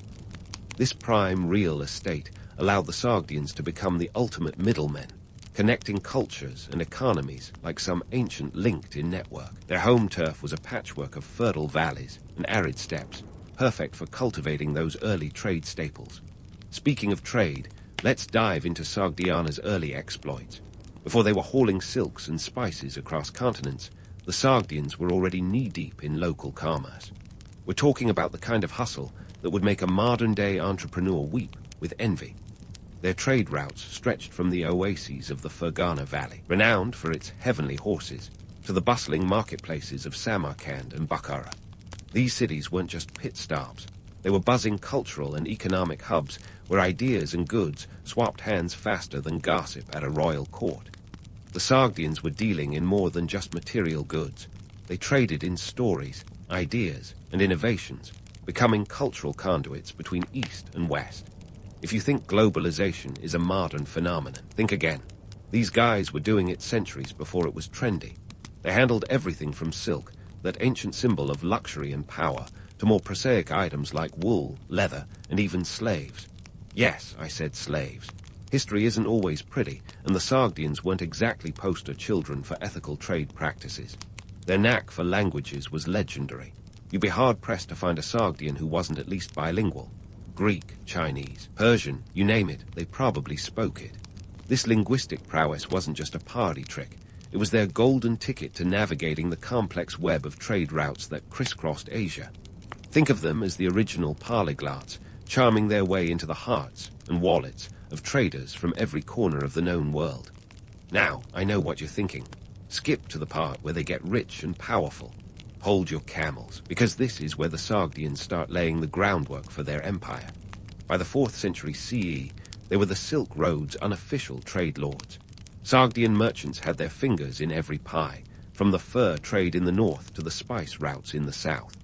They were the ultimate networkers, establishing trade colonies all over Central Asia and even as far as China. These colonies were more than just outposts. They were bustling communities that spread Sogdian culture and influence far beyond their homeland. And while we're at it, let me bust a myth. The Silk Road wasn't a single road, but a sprawling network of routes that spanned thousands of miles. It was more like a tangled ball of yarn than a neatly laid highway. This wasn't some scenic route for leisurely travelers. It was a demanding, dangerous trek filled with bandits, harsh terrain, and the ever-present threat of political unrest. Yet the Sogdians thrived in this chaos, proving that if you play your cards right, you can turn adversity into opportunity. The Sogdian Empire's rise wasn't about flashy battles or grand strategies. It was about adaptability, cunning, and a knack for seeing opportunities where others saw obstacles. They didn't just survive the challenges of the Silk Road, they mastered them, creating a legacy that would echo through history. So, as we continue to unravel the tale of these master traders, remember this. In the game of ancient empires, the Sogdians played to win, and they played it smart. Now that we've got the Sogdians all warmed up, let's dive headfirst into the nitty-gritty of their trading network. Picture a web of connections so complex it would make a modern logistics manager break out in a cold sweat.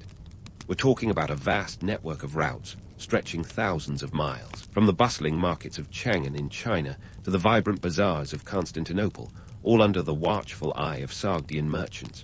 Their empire wasn't built overnight, but rather through a meticulous process of trade agreements, shrewd alliances, and a healthy dose of opportunism.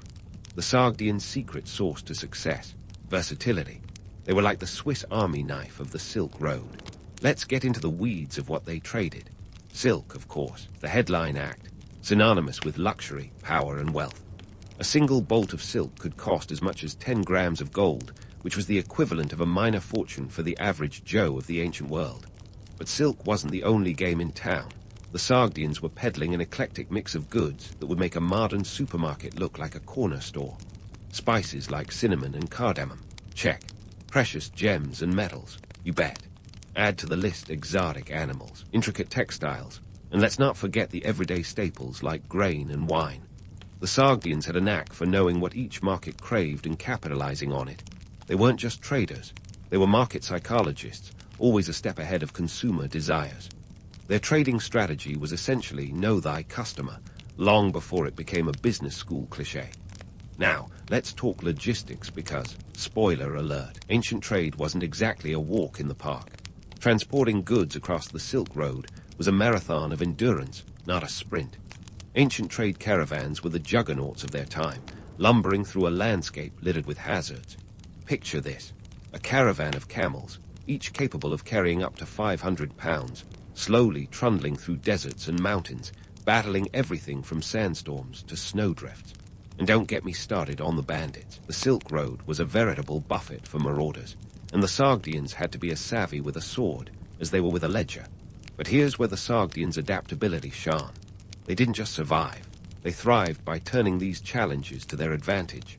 Take, for example, their ingenious use of relay trading. Rather than hauling goods the entire length of the Silk Road, Sogdian merchants would pass them on to other traders at strategic points. This wasn't just a time saver, it was a masterstroke of risk management. If one caravan was waylaid by bandits or bad weather, it didn't spell disaster for the entire shipment. On the economic front, the Sogdians were pioneers in credit systems. Forget gold coins clinking in a purse. They often relied on promissory notes, a kind of ancient IOU.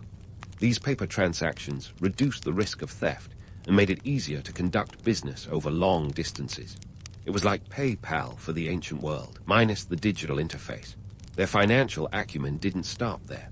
Sogdian merchants were adept at currency exchange, a skill that was crucial when dealing with the varied economies along the trade routes. But let's not romanticize this too much. Trade wasn't all silk and spices. The Sogdians were also involved in the slave trade, a grim reminder that luxury often came at a human cost. Slaves were a commodity like any other, bartered and sold to the highest bidder. It's a sobering reality that the wheels of ancient commerce were often greased with the sweat and tears of the enslaved. Despite these darker aspects, the Sogdian network was a marvel of commercial prowess and cultural exchange. Their trade colonies were bustling hubs where languages mingled and ideas flowed freely. These outposts were more than just business ventures. They were cultural melting pots that spread Sogdian influence far and wide. Sogdians weren't just merchants. They were cultural ambassadors, introducing new ideas and technologies wherever they went. Their impact was like a stone tossed into a pond, sending ripples across the known world. And while we're busting myths, let's tackle the idea that the Silk Road was some romantic, peaceful journey. The reality was far more tumultuous. The Sogdians navigated a geopolitical landscape that was as unpredictable as it was dangerous. They had to deal with shifting alliances, warring empires, and the ever-present threat of piracy. But they thrived in this chaos, proving that in the game of trade, adaptability was the ultimate currency. In crafting this trade empire, the Sogdians didn't just chase profit. They built bridges between worlds, creating a legacy that would endure long after their empire faded. They were the unsung heroes of the Silk Road, the middlemen who turned commerce into an art form. As we continue to unravel their story, remember this: the Sogdians didn't just survive the Silk Road, they owned it, redefining what it meant to be a trader in the ancient world. So stay tuned as we explore how these master merchants left their indelible mark on history, one trade deal at a time. So, as these master merchants left their indelible mark on history, one trade deal at a time, we now wander into the world where culture meets commerce. Here, the Sogdians weren't just carting around camels loaded with silk and spices. They were the cultural brokers of their era. You might think of them as the original influencers, minus the Instagram filters and hashtag sponsorships. Their connections with empires like China and Persia weren't merely transactional. They were shaping the very fabric of cultural exchange and political intrigue. First off, let's talk about China, the eastern powerhouse where the Sogdians operated like fish in water. By the 6th century CE, they become so ingrained in Chinese society that they were practically honorary citizens. Take the Tang dynasty, for example. These guys were all about that Sogdian swag. The Sogdians weren't just trading partners. They became cultural ambassadors, introducing everything from Zoroastrianism to the Chinese court to the exotic sounds of Central Asian music. Picture a Tang emperor tapping his foot to a Sogdian beat while sipping imported wine. Not your usual tea ceremony, right? But don't let the silk-clad courtiers fool you into thinking this was some harmonious cultural comeback. The Sogdians were shrewd operators, leveraging their position to extract maximum benefit. They mastered the art of diplomacy, a necessity when dealing with the bureaucratic labyrinth of the Chinese imperial court. Their influence was so pervasive that by the time the Sogdian rock star and Lushan led a rebellion in 755 CE, it was partly their cultural clout that allowed him to rally support. The Sogdian presence was a double-edged sword for the Tang dynasty, both a boon and a potential bombshell. Now, let's flip the map over to Persia. In the Persian Empire, the Sogdians were the cool kids at the geopolitical table. Their trade routes were the lifelines that connected Persia to the riches of the East. The Persians valued the Sogdians not just for their goods, but for their knack for negotiation and espionage. They were the James Bonds of the ancient world, minus the tuxedos and shaken martinis. The legendary Silk Road trade was as much about gathering intelligence as it was about swapping silks. The Sogdians were adept at playing empires against each other, an ancient game of chess where they pitted Persia against its rivals. They were the ultimate double agents, whispering secrets across empires like a game of telephone with very high stakes. And while we're dispelling myths, let's get one thing straight. These weren't romantic merchant kings lounging on silk cushions. They were hard-nosed businessmen who knew that information was as valuable as any cargo of precious stones. Their influence was such that when the Sasanian Empire fell to the Islamic caliphates in the mid-7th century, the Sogdians didn't miss a beat. They were like those startups that pivot during a market crash, adapting, surviving, and often thriving. They quickly established trade links with the new Islamic rulers, proving that their commitment was to commerce, not crowns. This adaptability was their real magic trick, allowing them to maintain their trading empire in a world constantly upending itself. And here's the crux of it all. The Sogdians were the original global citizens. They spoke the languages of their trade partners, married into local elite families, and adopted foreign customs without losing their own identity. They were the ultimate cultural chameleons, a skill that allowed them to weave their way through the shifting sands of empire politics. Their cultural influence was a subtle alchemy, transforming the societies they touched while absorbing elements from them in return. But let's not kid ourselves with starry-eyed nostalgia. The Sogdians were also players in the darker side of trade. Alongside, their silks and spices were less savory goods like slaves, and their cultural exchanges weren't always consensual.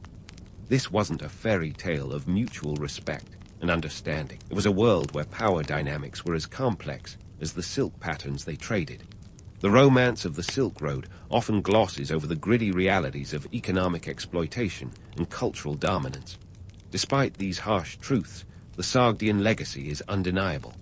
They were the linchpins of the Silk Road, the conduits of culture and commerce that connected disparate worlds. Their impact was felt from the bustling markets of Chang'an to the opulent courts of Persia, and even beyond. They were the unsung architects of a global network that shaped the ancient world, proving that the pen and the trade ledger were mightier than the sword. In this vast tapestry of history, the Sogdians were both the weavers and the threads, intertwining economies and cultures in a way that would resonate for centuries. They were the middlemen who turned profit into power, and in doing so, they became the invisible architects of a connected world. As we inch closer to unraveling the full tapestry of their influence, remember this. In a world driven by trade and politics, the Sogdians were the puppet masters pulling the strings from behind the scenes. So, stay tuned as we continue to navigate the labyrinth of their legacy, exploring how these formidable traders left an indelible mark on the world's stage. Now, just as the Sogdians were at the height of their game, you're probably wondering, what could possibly go wrong for these master traders? Well, as it turns out, quite a lot. Like all good things, the Sogdian Empire's heyday wasn't meant to last forever. The Silk Road was a dangerous neighborhood, and the Sogdians were about to discover the high cost of being the middlemen in a rapidly changing world. For starters, let's talk about the competition heating up like a noodle in a wok, and to the rise of the Islamic caliphates in the 7th century, sweeping across Central Asia like a sandstorm with a mission. The newly minted Islamic powers were no slouches when it came to trade. With the Arab Caliphate extending its dusty fingers toward the Silk Road, the Sogdians found themselves squeezed out of their own game. The Caliphates were eager to dip their toes into the lucrative trade networks, and who could blame them? After all, you can't spell Silk Road without gold, and the Arabs were keen to make some serious coin. This wasn't just a simple case of new kids on the block, either. The Caliphates brought with them a new religion, Islam, that was like a cultural bulldozer.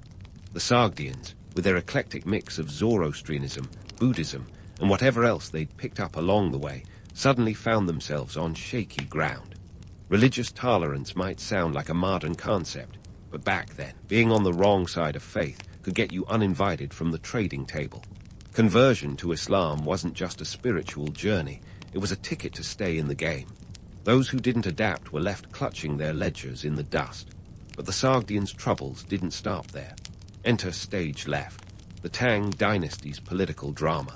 Remember and Lushan, that Sogdian general with a penchant for rebellion. His insurrection in 755 CE was like a game of chess gone horribly wrong. The rebellion threw China into chaos, destabilizing the very markets the Sogdians depended on. Trade routes were disrupted, and suddenly, the Sogdians' cozy relationship with the Tang dynasty was as shaky as a handcart on cobblestones. The political unrest made the Silk Road less of a highway to prosperity and more of a minefield. And then, there was the internal decay. Even the best merchants can fall prey to the classic blunders of empire building, overextension, and internal discord. As the Sogdian trading network grew, so did the complexities of managing it. Picture a spider trying to keep track of an ever-expanding web. While their colonies spread like wildfire, the central control weakened. Local leaders began to act in their own interests rather than those of the fading empire, and the once unified network started to crack like a poorly fired pot. By the 8th century, the Sogdian Empire was like an aging rock star trying to keep up with the latest hits. The competition was fierce, and the internal bickering didn't help. The mighty Sogdian machine that once thrived on adaptability was now a creaky relic, struggling to keep pace with the geopolitical shifts. Throw into this mix the ultimate wild card, the Turkic and Mongol invasions. These nomadic powerhouses were like the heavy metal of the ancient world, loud, unpredictable, and utterly transformative. The Sogdians, once the masters of the Silk Road, now found themselves facing foes who didn't care about trade agreements or diplomatic pleasantries. The Turkic Khaganate, with its ruthless expansion, bulldozed through Central Asia, turning Sogdian cities into battlegrounds and their trading posts into ghost towns. By the time the Mongols rolled in during the 13th century, the Sogdian Empire was a shadow of its former self. Genghis Khan and his descendants were the ultimate disruptors, tearing through Asia with a ferocity that left even the most seasoned traders reeling. The Mongols didn't just conquer, they redefined the Silk Road, incorporating it into their sprawling empire and leaving little room for the Sogdians' once dominant presence. Economically, the Sogdian decline was like watching a once thriving stock market crash. The Silk Road trade shifted under their feet, with new players and new rules. And as the world moved on, so did the goods. Silk and spices were still in vogue, but now they were being ferried by different hands. The Sogdians, once the kings of commerce, became footnotes in their own story, their influence reduced to whispers on the wind. So, what's the takeaway here? The Sogdian Empire's fall wasn't due to a single event, but a perfect storm of external pressures and internal fractures. They were caught in the crossfire of a rapidly changing world, where power traded hands as swiftly as their precious silks. It's a reminder that even the most adaptable can be swept aside by the tides of history. The Sogdians played the game masterfully, but in the end, the rules changed, and they couldn't keep up with the pace. As we wrap up this chapter, remember, in the world of trade, you're only as good as your last deal. Stay tuned for the final act as we untangle the legacy of these once mighty middlemen. So, as we take a step back and look at the Sogdian legacy, we find ourselves knee-deep in the tapestry of history that they so intricately wove. Despite their eventual fade into obscurity, the Sogdians left an indelible mark on the ancient world, and it's time we give them the credit they are due. These weren't just merchants. They were the cultural brokers, the bridge builders of their time. And if you think their story ended with the collapse of their trade networks, think again. The echoes of Sogdian influence reverberate through history like the faint twang of a lute in a deserted bazaar. First, let's talk trade. The Sogdians revolutionized how goods moved across continents, like ancient FedEx drivers with a penchant for diplomacy. Their use of relay trading was a game changer, a precursor to modern supply chain logistics that kept the wheels of commerce greased and turning. This wasn't just about moving silk from one end of the world to the other. It was about creating an interconnected web of commerce that laid the groundwork for future trade empires. Even in decline, their methods continued to influence trading practices across Asia, a testament to their economic genius. Culturally, the Sogdians were the original global citizens. They didn't just trade goods, they traded ideas, beliefs, and customs, creating a melting pot long before the term was coined. Their cities were vibrant hubs where Zoroastrian fire temples stood beside Buddhist stupas and Christian churches. In a world often divided by dogma, the Sogdians showed that cultural exchange was not only possible, but profitable. This wasn't some idyllic utopia, mind you. Conflicts and tensions simmered beneath the surface, but the Sogdians had a knack for navigating these choppy waters with the grace of a diplomat and the cunning of a fox. Their linguistic prowess was another feather in their cap, or perhaps a whole peacock's worth. Mastering multiple languages allowed them to broker deals and forge alliances across cultural boundaries. It's no wonder they were seen as indispensable by empires from China to Persia. They were the polyglots of the ancient world, and their ability to communicate across barriers was nothing short of legendary. This linguistic dexterity wasn't just a party trick. It was a vital tool that allowed them to thrive in a cosmopolitan world. But let's not put on rose-colored glasses just yet. The Sogdians were also part and parcel of the darker sides of trade, including the slave trade. It's easy to romanticize the Silk Road as a peaceful highway of cultural exchange, but the reality was more akin to a rough-and-tumble marketplace where exploitation was as common as commerce. The Sogdians played this game with all its moral complexities, and their hands were far from clean. They were both the architects of connection and complicit in its inherent inequities, a duality that resonates with the complexities of today's global trade. Fast forward to the modern era, and the Sogdians are still making waves, albeit as subjects of study rather than trade.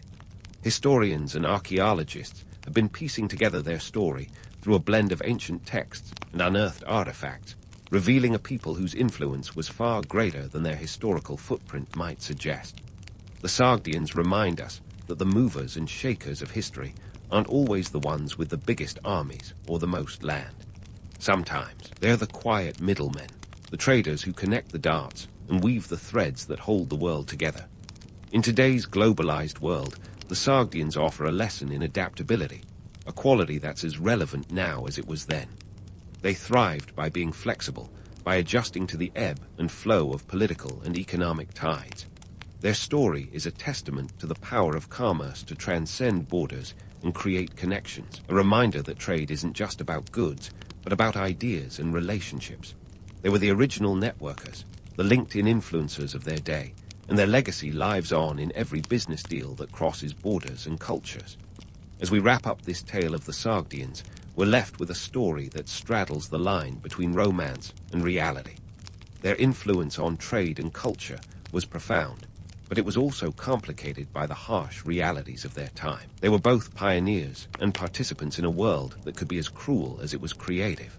The romantic image of the Silk Road may be alluring, but it's the gritty realities that offer the real lessons. So, what's the takeaway here? The Sogdians show us that the impact of a people isn't always measured by the size of their empire, but by the depth of their influence. They were the connective tissue of the ancient world, proving that sometimes the most powerful forces are the ones working quietly behind the scenes. Their story is a testament to the enduring power of trade as a force for both good and ill, and their legacy is a reminder that history is written not just by the victors, but by the connectors, the traders, the ones who see the world as an opportunity to build bridges rather than walls. As you switch off the lights and let these tales of Sogdian ingenuity and tenacity settle in, remember that the world we navigate today is built on the foundations laid by those who came before us. The Sogdians may have faded into the annals of history, but their spirit of commerce, connection, and cultural exchange is alive and kicking, just waiting to be rediscovered like a hidden gem in a dusty archive. Sweet dreams, my fellow history buffs.